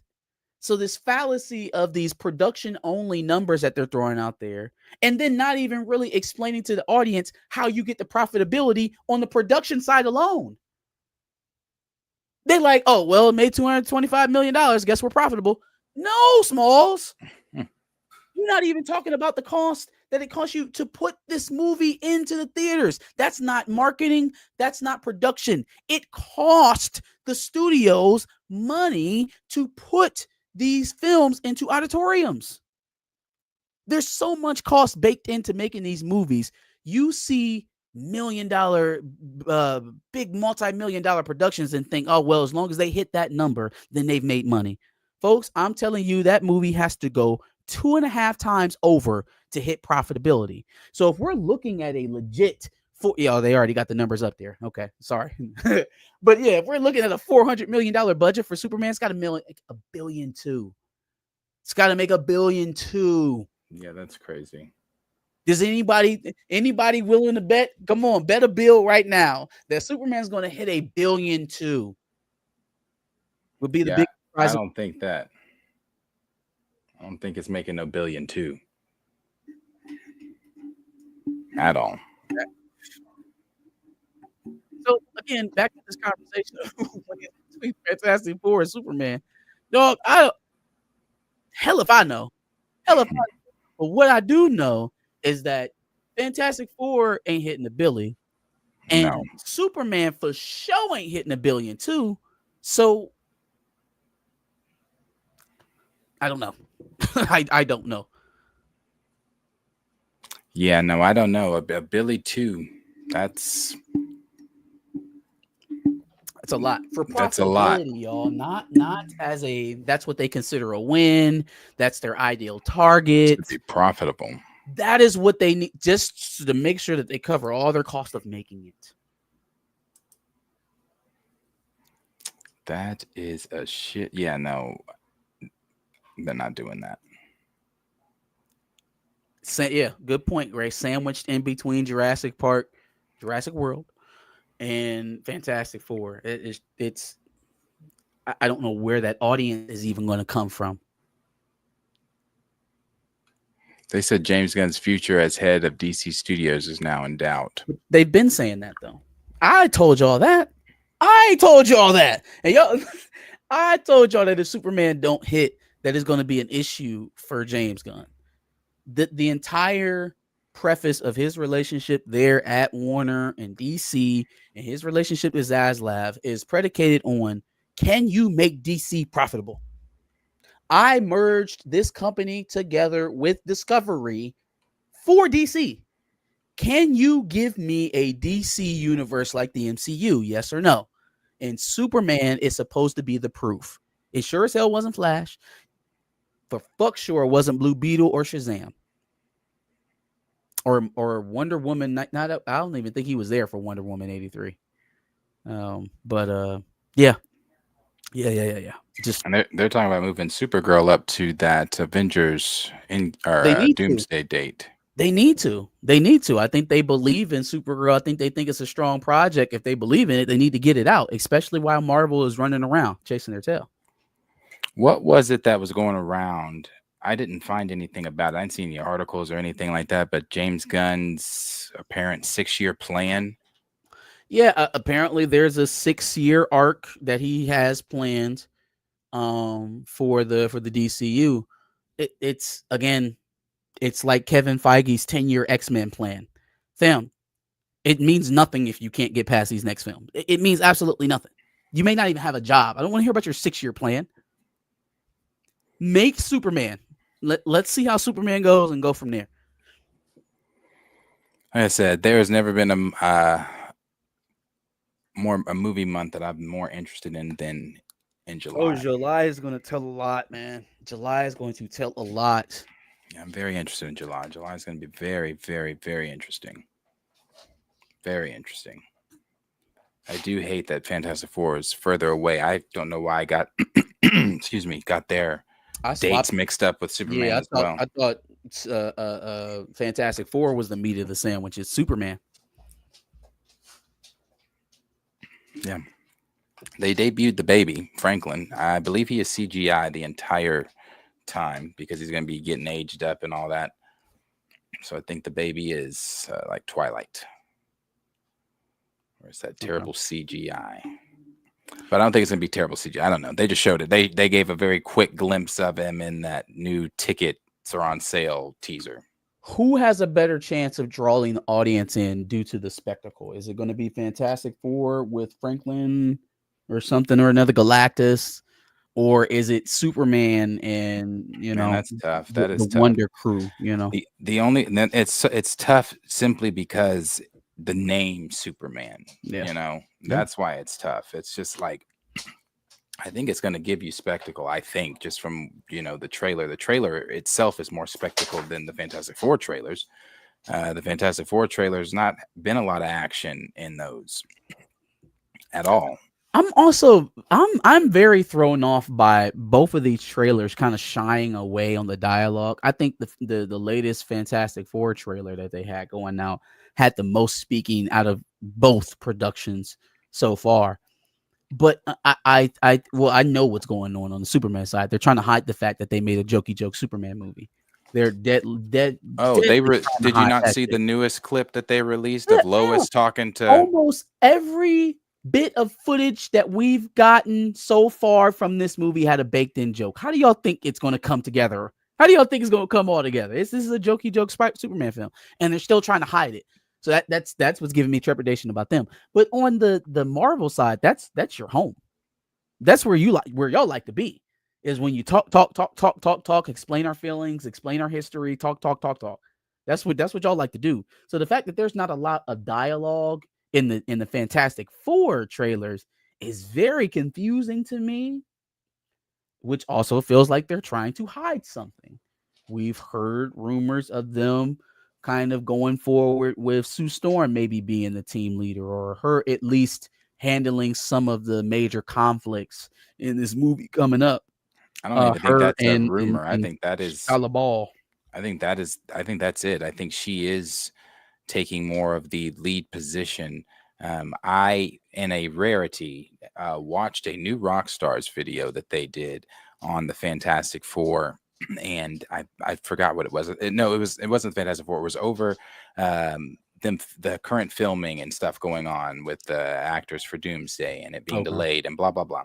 So anyway, they got on the Fantastic Four, started talking about that. But even Eric said, when talking about the Fantastic Four, and was talking about how different where they're filming, what it could mean, what scenes they could be filming. He was talking about different heads and leaders of different groups, and he did not use Reed. He used Sue. So I don't know if they are going if it's really just Sue that's going. I mean, but somebody else pointed out that I even realized last time we talked about this was in the trailer when Shalabal asks, "Are you the protectors of this earth?" She says, "We are." She's the one that's answering. Man, it's like we don't learn anything. We don't learn. You asking audiences to trust in you, especially with what you've been doing through phase 4 and 5, and you're like, hey, we know, we get it, right? But we really worked hard on this one. Just take the female surfer. It's like, okay. And like, hey, we really worked on it, but like, take the female, the female-led project. We did it right this time. I promise you. And the biggest irony of all of that, if that's true, is that they changed Kamala Khan's powers because they didn't want it to be close to Reed Richards, right? Only for them to depower Reed Richards, because that's the only way Sue is solving a universe-ending conflict before Reed Richards. That's the only way that's happening. I don't think they're taking his intelligence. I think he's still going to be like the brain of the operations. That can't be, Darius. She can't solve the conflict, but Reed Richards is still the smartest person on the planet. It just doesn't. There is no room for that, right? If brains is Reed Richards' thing, which it is, it just is, right? There's no universe where brains is not Reed's thing. Even evil Reed is smarter than every other Reed, even Reed Prime, the maker, right? Like that is Reed's thing. So if we're going to go that far, that tells me a lot about the film. And then I forgot about Joseph Quinn. Let me make a rebuttal just really quick to whoever said that, because about Sue answering Shalabal. There is another scene in the trailer where Reed is addressing the city, the nation, the people. Where he says, I don't know. Are we gonna be okay? He said, I don't know. Well, no, he says he says more. He says, we're your protectors. We're gonna, da da da da da da. Yeah. And so I don't know. What were you gonna say about to be the setup and all of that is that yes, publicly Reed is the one that talks and he stands out front because he's the man, and that's the way things are in the 60s. And so the whole undertone of the movie is how Sue Storm has really been the brains behind the operation the whole time, and she's the actual leader, and they just have to march Reed out there because they know misogynists and folks who don't like to see women in power. If you're going to waste my time on that shit, then first of all, I'm not going to go see it anyway. I'm not seeing it or reviewing it anyway. But you know what? We have to get to one more thing. I almost let it go by the wayside. But after this, I'm not showing up for that. Like, I'm not. We've seen you try to do that narratively in project after project after project after project after project after project, and you think picking up that same narrative and putting it in the 1960s, so making it a little bit more historically accurate is something that's going to appeal to the mass audience. We have already screamed at you at the top of our lungs that is not what we are trying to interject into our superhero content. You don't do it adequately. You don't treat it with enough care to actually deliver on a story like that. Tell superhero stories. Tell a superhero story. I don't want your social commentary about how the strong woman behind the strong. No. I don't think you do that well anyways. And I have all of the evidence from the last two phases to prove it. Right. Tell a superhero story. Allow your woman's empowerment to be Sue Storm kicking ass with other ass kickers flanking her. But if you're trying to tell me that Sue Storms is the actual brain behind the Fantastic Four and Reed's just the pretty face, okay, I ain't got time for that. And I don't think a lot of people are going to have time for that either. They better hope that's not what they're doing. Yeah, she's I'm ready. I'm ready to see this one. I keep flip flopping, going back and forth between it. I and think Superman. my intrigue is on Fantastic Four. My wallet and my mind tells me Superman's a better bet, but we'll see. We'll see. The last thing I wanted to mention or bring up is that my boy Mike Coulter, you hear me? Mike Coulter was gabbing on his Instagram story and even had a picture of him with am I mistaken? Was that him with the Daredevil writers, with the Daredevil team? In that picture that he took? I didn't see it. Was it on his Instagram? There was one of him just posting the Luke Cage poster. And then I thought he took a picture with him and some folks in a picture with him. Let me see.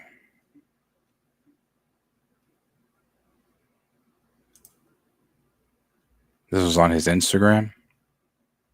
I believe so, yeah.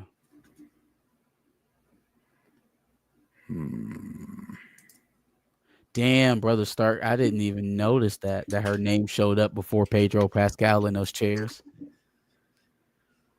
Okay, so we got Sue Storm is really the brains behind the Fantastic Four, and T'Challa's bastard made up son is the new Black Panther. This sounds like a recipe for success. I can't wait for Doomsday.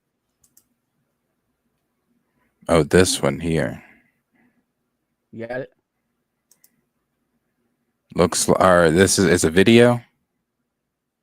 I'm not seeing what you're saying right now. Let me see. Let me see this here. Yes, that's what I was talking about. Where is this at? Looks like. Let me see. What did he say? London. The Dimensions Con. Okay, so he's somewhere with Matthew Cox. So for Marvel, something at a con for Marvel with Matthew Cox at the same time that they recasted Christian Ritter to reprise her role as Jessica Jones.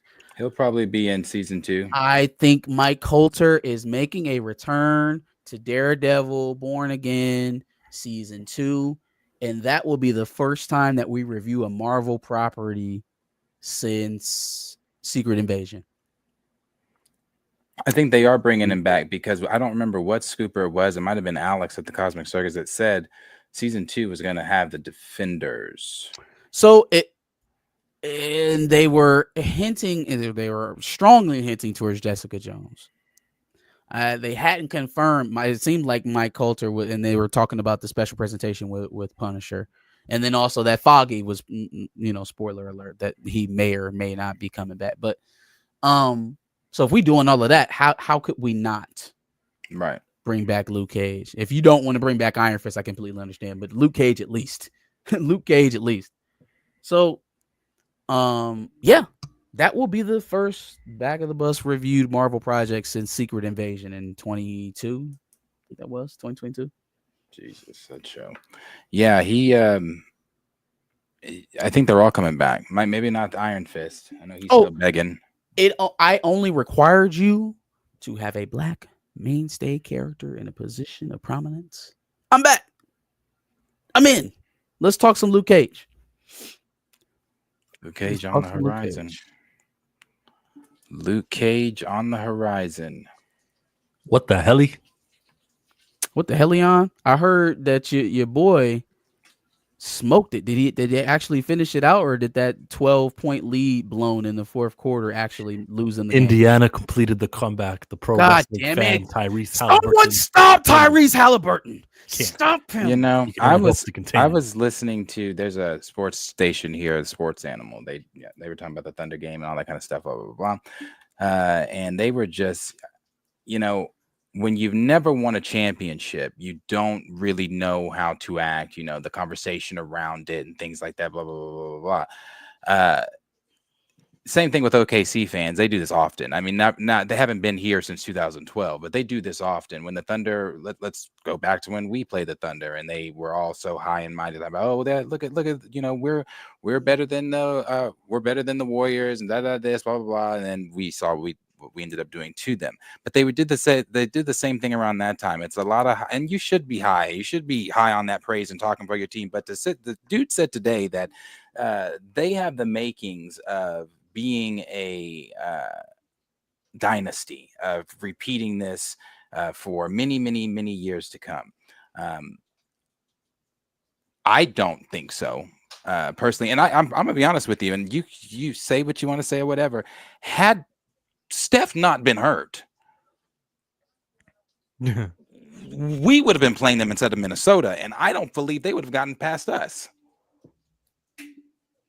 So I don't know that they can do this over and over and over and over. Well, I mean, Steph he'll be 1 year older next year. Splitting his interest as well because he's a general manager at Davidson now. So I do think that, another off season, another whole 82 game season, another play-in tournament, another mid-season tournament. It's going to add some miles to Steph. So now we talk about they got there this year. Okay, cool. Yeah. If they would have been healthy, if they were healthy this year, then maybe it would have looked different. And if they are healthy next postseason, maybe they will challenge Shea Gilgeous-Alexander and Ant-Man and those That's our younger guns. problem. That's a big if.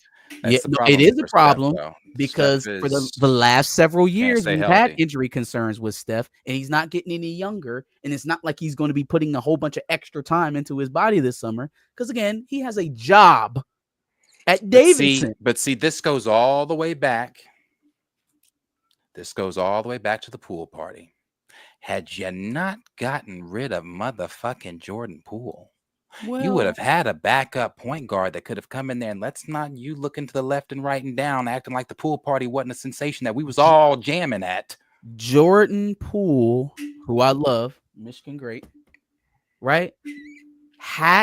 He had to get past his issue with the core of that team to stay there. And it was clear that he was never going to. So one of them had to leave. They chose, we got to build around what we were left with. And I don't think that they necessarily chose wrong because I don't think trading your defensive integrity. They chose wrong. No. Well, trading your defensive integrity for scoring, I don't think solves your issue. I don't think that solves your issue. Cutting off your nose to spite your face doesn't really help. Now, them getting Jimmy Butler to add with Draymond, and I think they added Buddy Hield too, right? Buddy Hield still is on that team. They accounted for the lack of scoring. I did think it was what you said. It was a healthy Steph. Are you going to be able to count on the healthy stuff in the postseason next year too? No, I don't. I hate to say that. I don't think so. You have players. Not every player is dirty like Brooks, but you got players like Brooks and sitting in conferences saying, "Oh yeah, I'm definitely going at his thumb." I'm going at his thumb, and like your players consciously go at hell. I used to tell my kids if somebody was hurt, go at his right, go at his left, whatever, blah, blah, blah. So I'm sure they are. But this motherfucker's sitting right on the conference talking about, oh yeah, I'm intentionally hitting his thumb.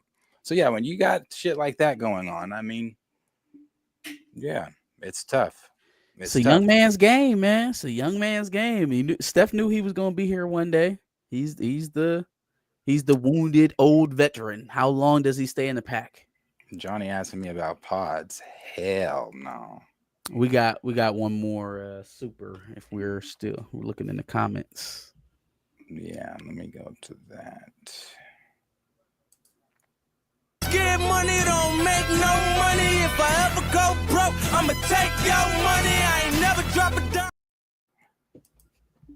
And it was from Brian Fisher, and he said, if F4 goes MCU, it's dead on arrival. I don't care for that moniker, but I agree with the sentiment. If that's what they're still trying to force to the audience, it would be a colossal mistake. And I honestly, based off of what I've heard and what you just told me, I don't see how it's anything other than that. Brian, this was written 2-3 years ago. Donald Trump wasn't the president yet. They were still waiting. Nah, I can't give them that excuse, man. There's been too much time and energy put into Fantastic Four and too much time to see where that stuff was going to allow it to get this far for this movie. I can't. That might actually push them behind Superman. Like, if that's what they're doing, if they're going to try and convince you and rewrite the hierarchy of the family, the first family, who's actually running the show, good luck. Good luck.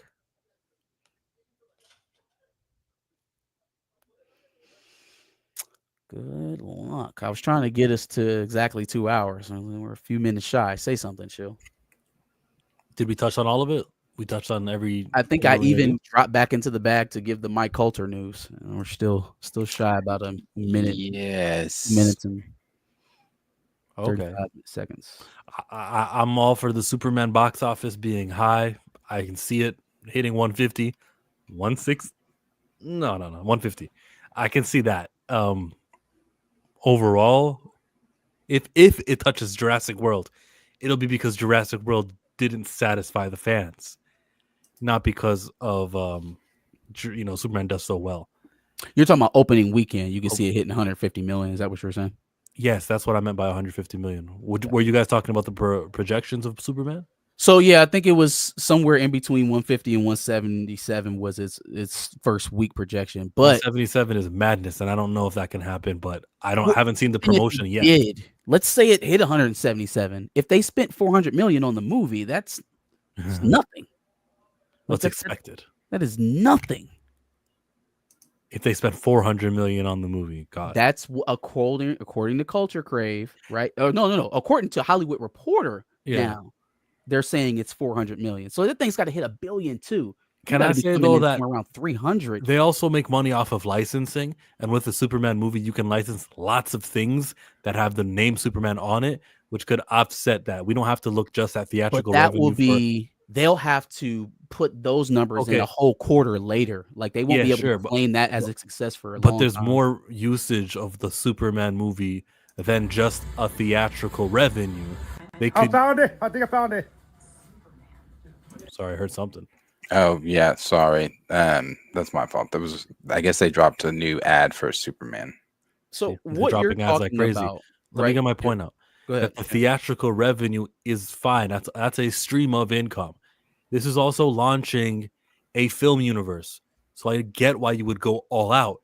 You want to make sure it's the best movie that you can with the best resources, the most special effects, could be the most specialist. And then, since everyone is invested now in Superman, in the future, we will get more customers. Not everyone's going to watch this in the movie theater. They'll also watch it on a streaming service. And they've got their way to calculate how much of the streaming service, how much eyes it brought and a value to it. But some people who didn't watch it in the theaters will go, whoa, this is great. Superman is an awesome movie. When's the next one? Supergirl's coming out in July? Okay, then. That's on my radar. And they've got all year of Superman being the primary banner on their WB HBO Max, the primary banner, Superman, check it out. And that's creating buzz, creating interest. And if the end credit scene of Superman does a smart thing and features the character we're about to introduce next in Kara, then we are doing something worthy of this inflated budget because it's going to We anticipate a 6-year plan. We anticipate us doing that. It's worthy of all the money, even if the theatrical revenue doesn't break even, which it still could, because this could make over $1 billion. So the argument that you're making, I think, works a lot better for Fantastic Four than it does for Superman. And the reason being is that Marvel, when you talk about their downline products, the stuff that they can merchandise out and the way that they can make money outside of the theater is Superman. more plentiful than DC right now. Superman. Superman is DC. What Superman ride are you going to go ride this summer? How are you going to interact with a cosplaying Superman as part of a paid experience this summer? How are you going to do that? People have been doing that all their life.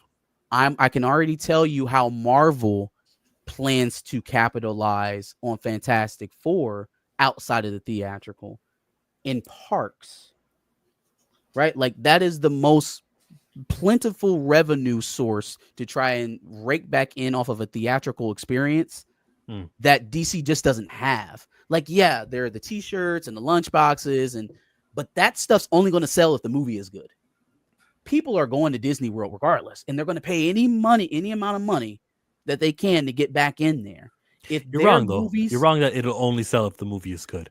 It will sell when there's no movie out. I'm saying the things that DC has, their downline products to try and recoup whatever they didn't make from theatrical, streaming isn't it. Streaming isn't it. Yes, streaming will help you get subscribers. It'll help boost up HBO Max, but they're not making back movie production money on streaming.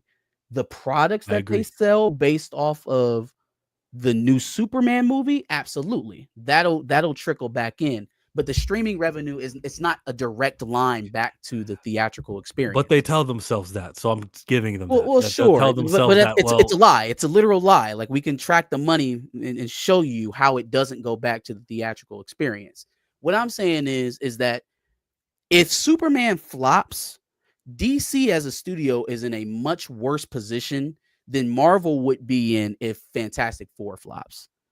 Like there's so much more room in between that. So I don't think it's necessarily a case that they can just completely miss the mark theatrically and then still have the confidence of investors, even Zaslav after that, to even get to Supergirl. You think we're going to make it to May 2026 on the same course we're on now if Superman isn't financially viable? I don't think Warner Brothers can withstand that.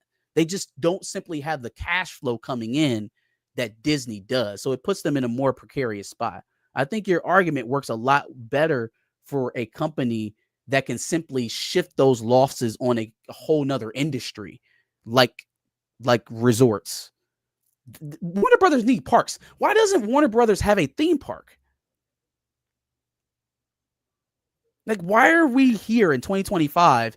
Isn't Warner Brothers theme park basically Six Flags? Because that's where Superman, Batman, Bugs Bunny, and all the rest of them are. Well, we know Six Flags is closing down, but they also license out Six Flags is closing. Universal. News to fucking me. Paramount. They sell their stuff to other people. They don't have their own space to send people every summer as a pilgrimage. That's Disney. And that money is covering all of their theatrical failures. Where should the WB theme park be at? Somewhere warm, right? Texas, maybe? Yeah, you got to put it somewhere warm because you want people to go as many times as they can. So Universal is in Orlando. Disney also has Orlando and LA. They could try Northern Florida. I would do Orlando also. Or in the neighborhood. Key West maybe isn't a bad place to explore. Because they would also want that sweet Disney setup where they actually have their own districts to govern themselves and create their rules and stuff like that, so they don't have to listen to local government. So it's got to be somewhere where they can. You know what? I was just at Six Flags. I didn't see Superman walking around. Well, they're not incentivized to make Superman walk around. They probably have a Superman ride. They probably did something else. Yeah, that's the benefit of having your own park where all of the experiences are tailored around your theatrical. Yeah, that's just making money though. Yeah. That's just a money making machine. Yep. And streaming is not. Oh, Yeah. the other things though, like you put Superman's logo on T-shirts and you're good. Fortnite and you're good. Superman merchandise is selling now based off of that type of recognition. The type of makeup you're talking about is only going to happen if there's an influx of interest. Yeah, if nobody went movie's to go good. see the movie, then who's going to go buy the lunchboxes? They're going to go buy Fantastic Four stuff. They're going to go buy Jurassic World stuff. You know how expensive these figures are, and then the cost to produce them is really, really cheap. The movie. People are only going to be interested enough to buy that at a rate that makes a difference if the movie is good. Those are not things that create large amounts of revenue that the And I'm not anticipating a bad movie. Oh, it doesn't have to be a bad movie, but their target is $1 billion too. This could be a great movie and still not hit its target. Thunderbolts. It could be a good movie, an audience-pleasing movie, and still not hit its target because they spent so much getting there. That's the game you play. You can go your way, like you said. We're going to build this thing up as high as we can so that it trickles down to the rest of our universe. But if your boss is a money-hungry, where's my results type person, which he absolutely is, he gave himself a $50 million bonus in the middle of them dragging themselves to the finish line. So if he's like that, and he's going to want to see the proof of it all, because you haven't been able to prove it to him in any other fashion. If Superman can't be profitable, who's going to be? If this movie doesn't gross that 1.2 billion and it only grosses 800, there's okay. That's close. That's close. It's close. That's 400 millions apart, and But honestly, it's more like 100. Like talking about where they may consider that a success. Can I get the whole point out? I'm agreeing with you. But you didn't know I was gonna go with it. I was gonna go somewhere else with it. I'm literally setting you up to make your next point. I'm not stopping you from saying what you're saying. You don't have to moan about it every time one of the 3 people on the panel speaks over you. It's going to happen. I was trying to help you, but go ahead, Chill. Take us out. That 1.2 billion you called to the target, it might only hit 800 million. That's 400 million, and honestly, that's more so of 200 million, because it's not like of that 400 million, Warner Brothers sees all of it, the theater get a cut also. So there's 200 million, that they need to make up, and it only grossed 800 million in the box office. We need 200 million. What are we gonna do? Okay, I think that you can license the 200 million. You can get your 200 million from a lot of other avenues that are not the movie theaters. 200 million is not that much for a successful movie. If you look at something like the Black Panther movie, I don't have no data in front of me. I don't have data at all. But I know that there were over $200 million of non-movie theater related things. Same with the Avengers, and same with like these major. Why is Chill being so aggressive? I'm not. There's so many outlets that they can make money off of the Superman brand while the movie is in the movie theaters, and 200 million can happen, right? It can happen. They can hit that 1.2, just not with the movie theater. And there's a book that's out, actually. I think that's canon. There's a novel. However many million they make from that, 2 million, 3 million, that's added to the pile. T-shirts, there's going to be multiple T-shirts from multiple other superheroes. Miss Terrific's in there. There's a Green Lantern in there. So many toys that they can make up that missing 200 million because their movie only grossed 800. Darius, what you think?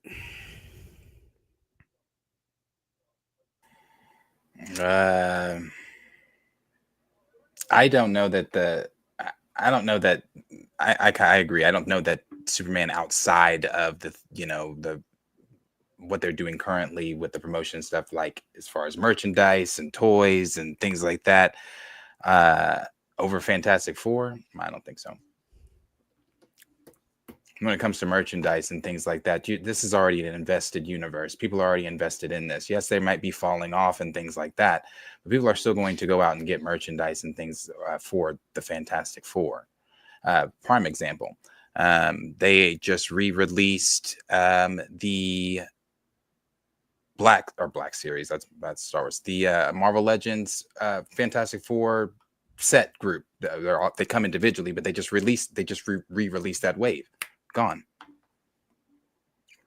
People, I have that wave already, but it's gone. People are trying to get it. Why? Because it's like, now I was just at Walmart, in the section looking for some stuff, and they have the Superman that looks like the characters that look like the movie people and things like that, blah blah blah. Those were still there.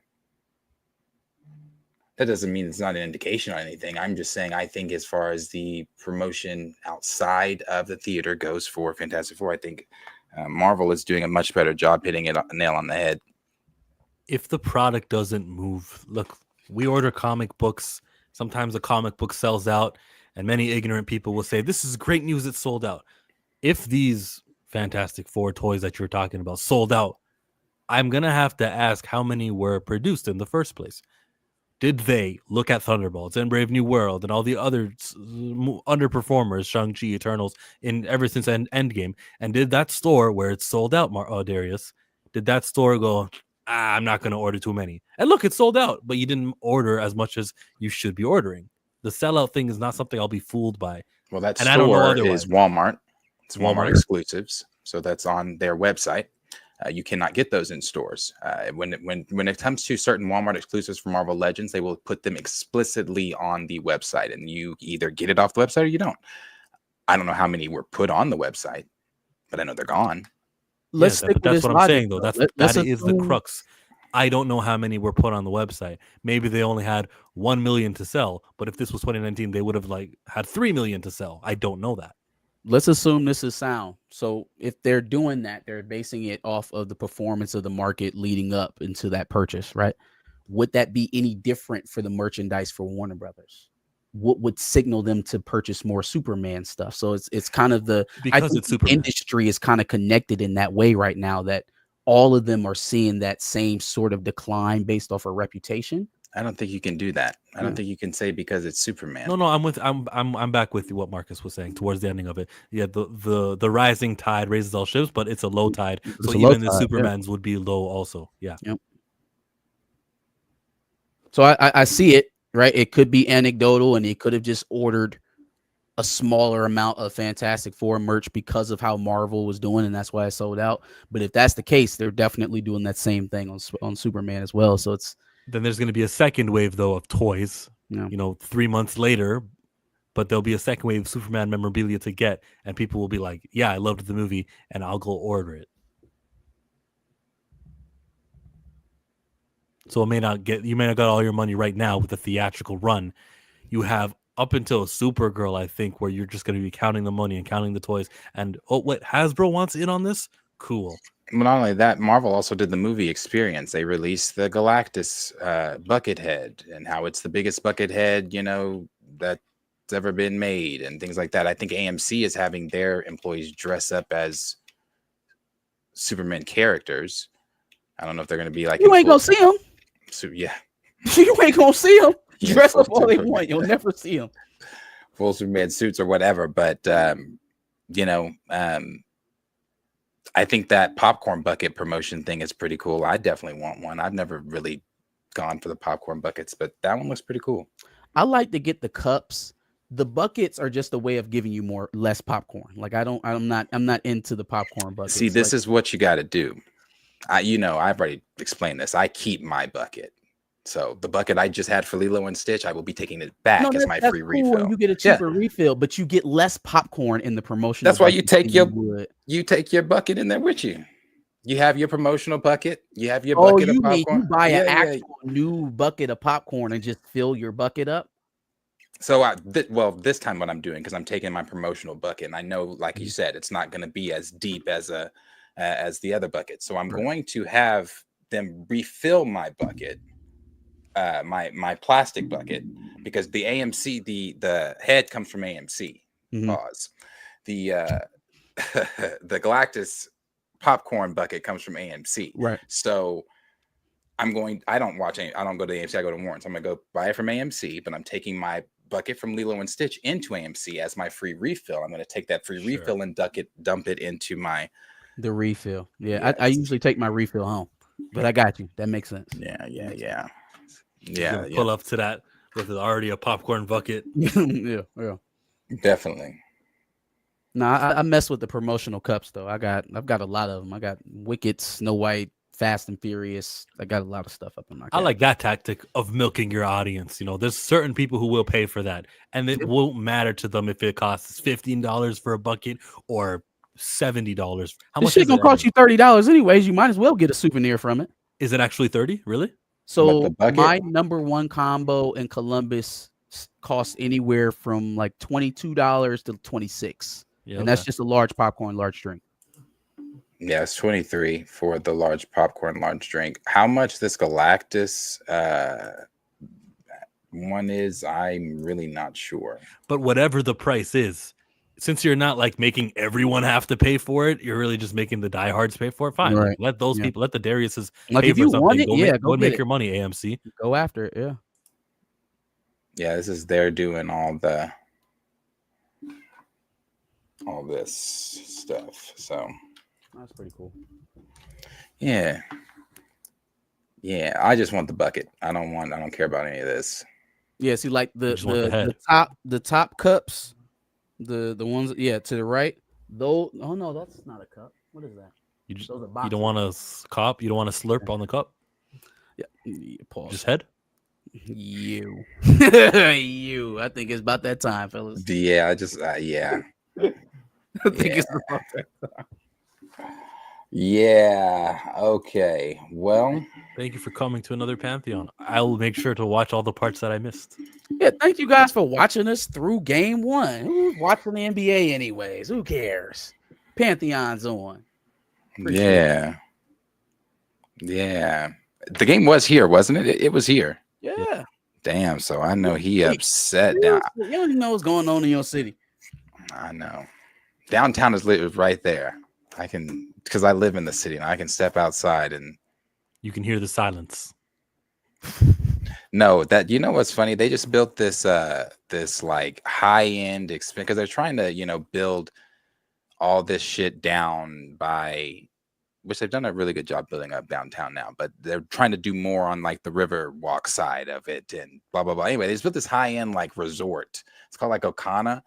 And it's funny because us living here and knowing how much it costs to stay there, and it's like your view is what some crackheads, the E-Express, that Waffle House. So it's like if you get that big, nice ass room, that's your view. I'm like, what the fuck? A resort in Norman, Oklahoma is aggressive. Oklahoma City. You can. Don't call Oklahoma City. Don't even call it a resort. Just call it what it is. Call it a motel, but it's a spicy motel. It's a very nice motel. It's probably like the nicest red roof you've ever been in. And you know what, Chill, you gonna stop trying to shit on the city. He said it. No, you said the silence. We from here can shit on the city. You don't know what we got here. Silence. Okay, that wasn't like shitting on the city. That was because you lost the basketball game. That's all that meant. I know you're not defending them after going on the whole Warriors tirade. I'm not defending. We beat them, and they wouldn't have beat us, and all this. Hey, I'm not defending OKC Thunder. I'm defending. Now he got city pride. OKC. That's crazy. The 405. That's what I'm defending. Would you like if they traded Wardell to your team, to your city? I would love it. I'd be at every practice. I'd love it. I told you when he came here, I have a video. I next time I have to show y'all. Yeah, I waited a long time, and I have the video. He touched my hand. It happened, and then he proceeded to walk to his bus. He didn't stop and talk, and that was good enough for me. Some people would have been ungrateful. Some people was telling me, "Oh, my cousin was with me." He's like, "That's what we waited for. That's exactly what the fuck we waited for." And then he took that hand and he made Netflix Good Times. All right, you're gonna leave Wardell alone. Anyway, thank you for joining the Pantheon stream. We will be back next Thursday. Chill, are you live this week? I'll probably go live and I'll talk more about Chester. Marcus. Josh called him to cracker. But no, I don't have anything going on until Sunday. So catch us at 4:00 on Back of the Bus for some dubs and L's and Behind the Cape. Nice. Corey and I might. We got supers live tomorrow. Did we have another one? Yeah, we had some supers. I think we missed one more. Ooh, check that. It was the fifth one. Brother Stark said Blair Underwood as Dr. Adam Brashear. Very good casting. Strong casting. I think it would line up with him and that character very well, actually. Why have we never heard that before? Why has You that know never what? been a fan cast? That has never been a fan cast. That is actually the first time I've ever even thought about having Blair. How old is Blair now? Yeah, Blair seamless. is And it 60? would work. Let's see. Blair's got an Instagram, been posting on it. What's he looking like now? Oh, okay. Yeah, that still works. Blair's still Blair. Black didn't crack. Oh, he could definitely do it. He could play younger and the older version. And the older, yeah. He'd be perfect for the flashbacks. Mm-hmm. Then touch of gray on the left and on the right, and he can play the older version. Like, I'm literally seeing him right now being told that he can't be the first black superhero, and his stunned face. Like,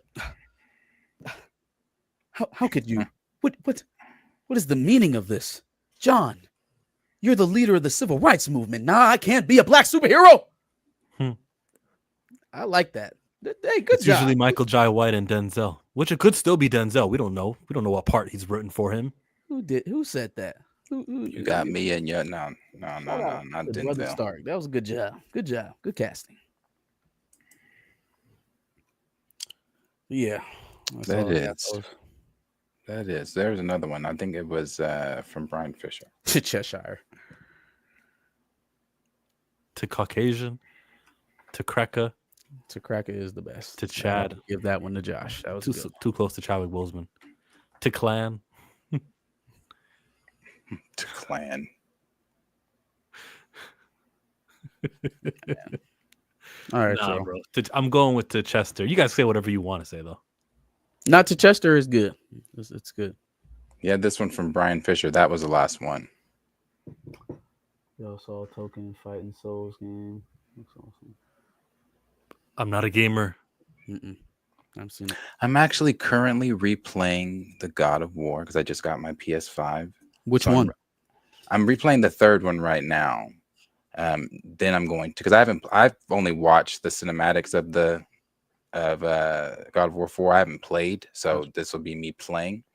God of War 3 is by far one of the best, though. You know, killing the way you kill the gods, that shit is just bar none. Like, yes, crazy. If you never play God of War out there, you definitely should play it. Definitely play it. It's a Marvel game. Go back and play the old console games first, so you get the actual story. I understand the. What are you talking about? The first and the second? First trilogy, yeah, definitely. Definitely. That's what I'm playing now. I mean, I've played that first trilogy so many times, but the first one, when you become the God of War, then the second one, going after Zeus, and then the third one actually getting to him. It's worth it. Like, it's fun. It's fun.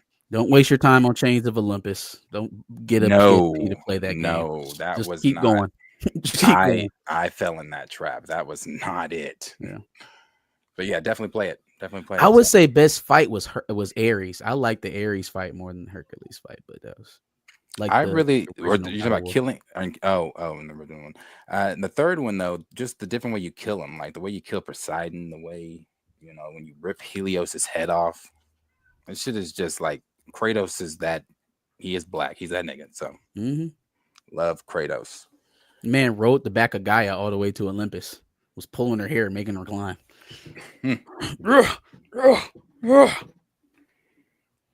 I saw this game advertised. It's got all these characters in it. The Token game you're talking about. Yeah, it looks pretty cool. Dope. You got 4-on-4 action. They even featured Storm somewhere in here. There's voice acting. That's pretty cool. Ghost Rider. Holy shit. It looks nice. So good for them, I'm wonder playable characters. Doom, Captain America. Yeah, they got all the big ones, right? Nice. You got Kamala Khan in there. This trailer needed to feature somebody black. They got Storm in there. What about T'Challa? Whatever's Black Panther? I guess no. He'll be in there, right? Maybe should be in there, but how uneasy do we feel right now when it comes to very. They've been showing us? Like, it's been disgusting. Nah, for sure. So yes, I did see that trailer, Brian. I thought it was cool. I did see that actually. I didn't know that's what it was called, but I did see that. But yes, like I said, thank you guys for joining us on another Pantheon stream. We will be back next Thursday. Final thoughts? Anything else? Nothing else? I'm streaming tomorrow. Check me out. Then we out. Hey, I've been watching y'all every single time on Thursday and Friday because I swear to God, y'all switch up every now and then. But rock out. I'm fucking with it. I'm out. Thank you, Josh. Appreciate it.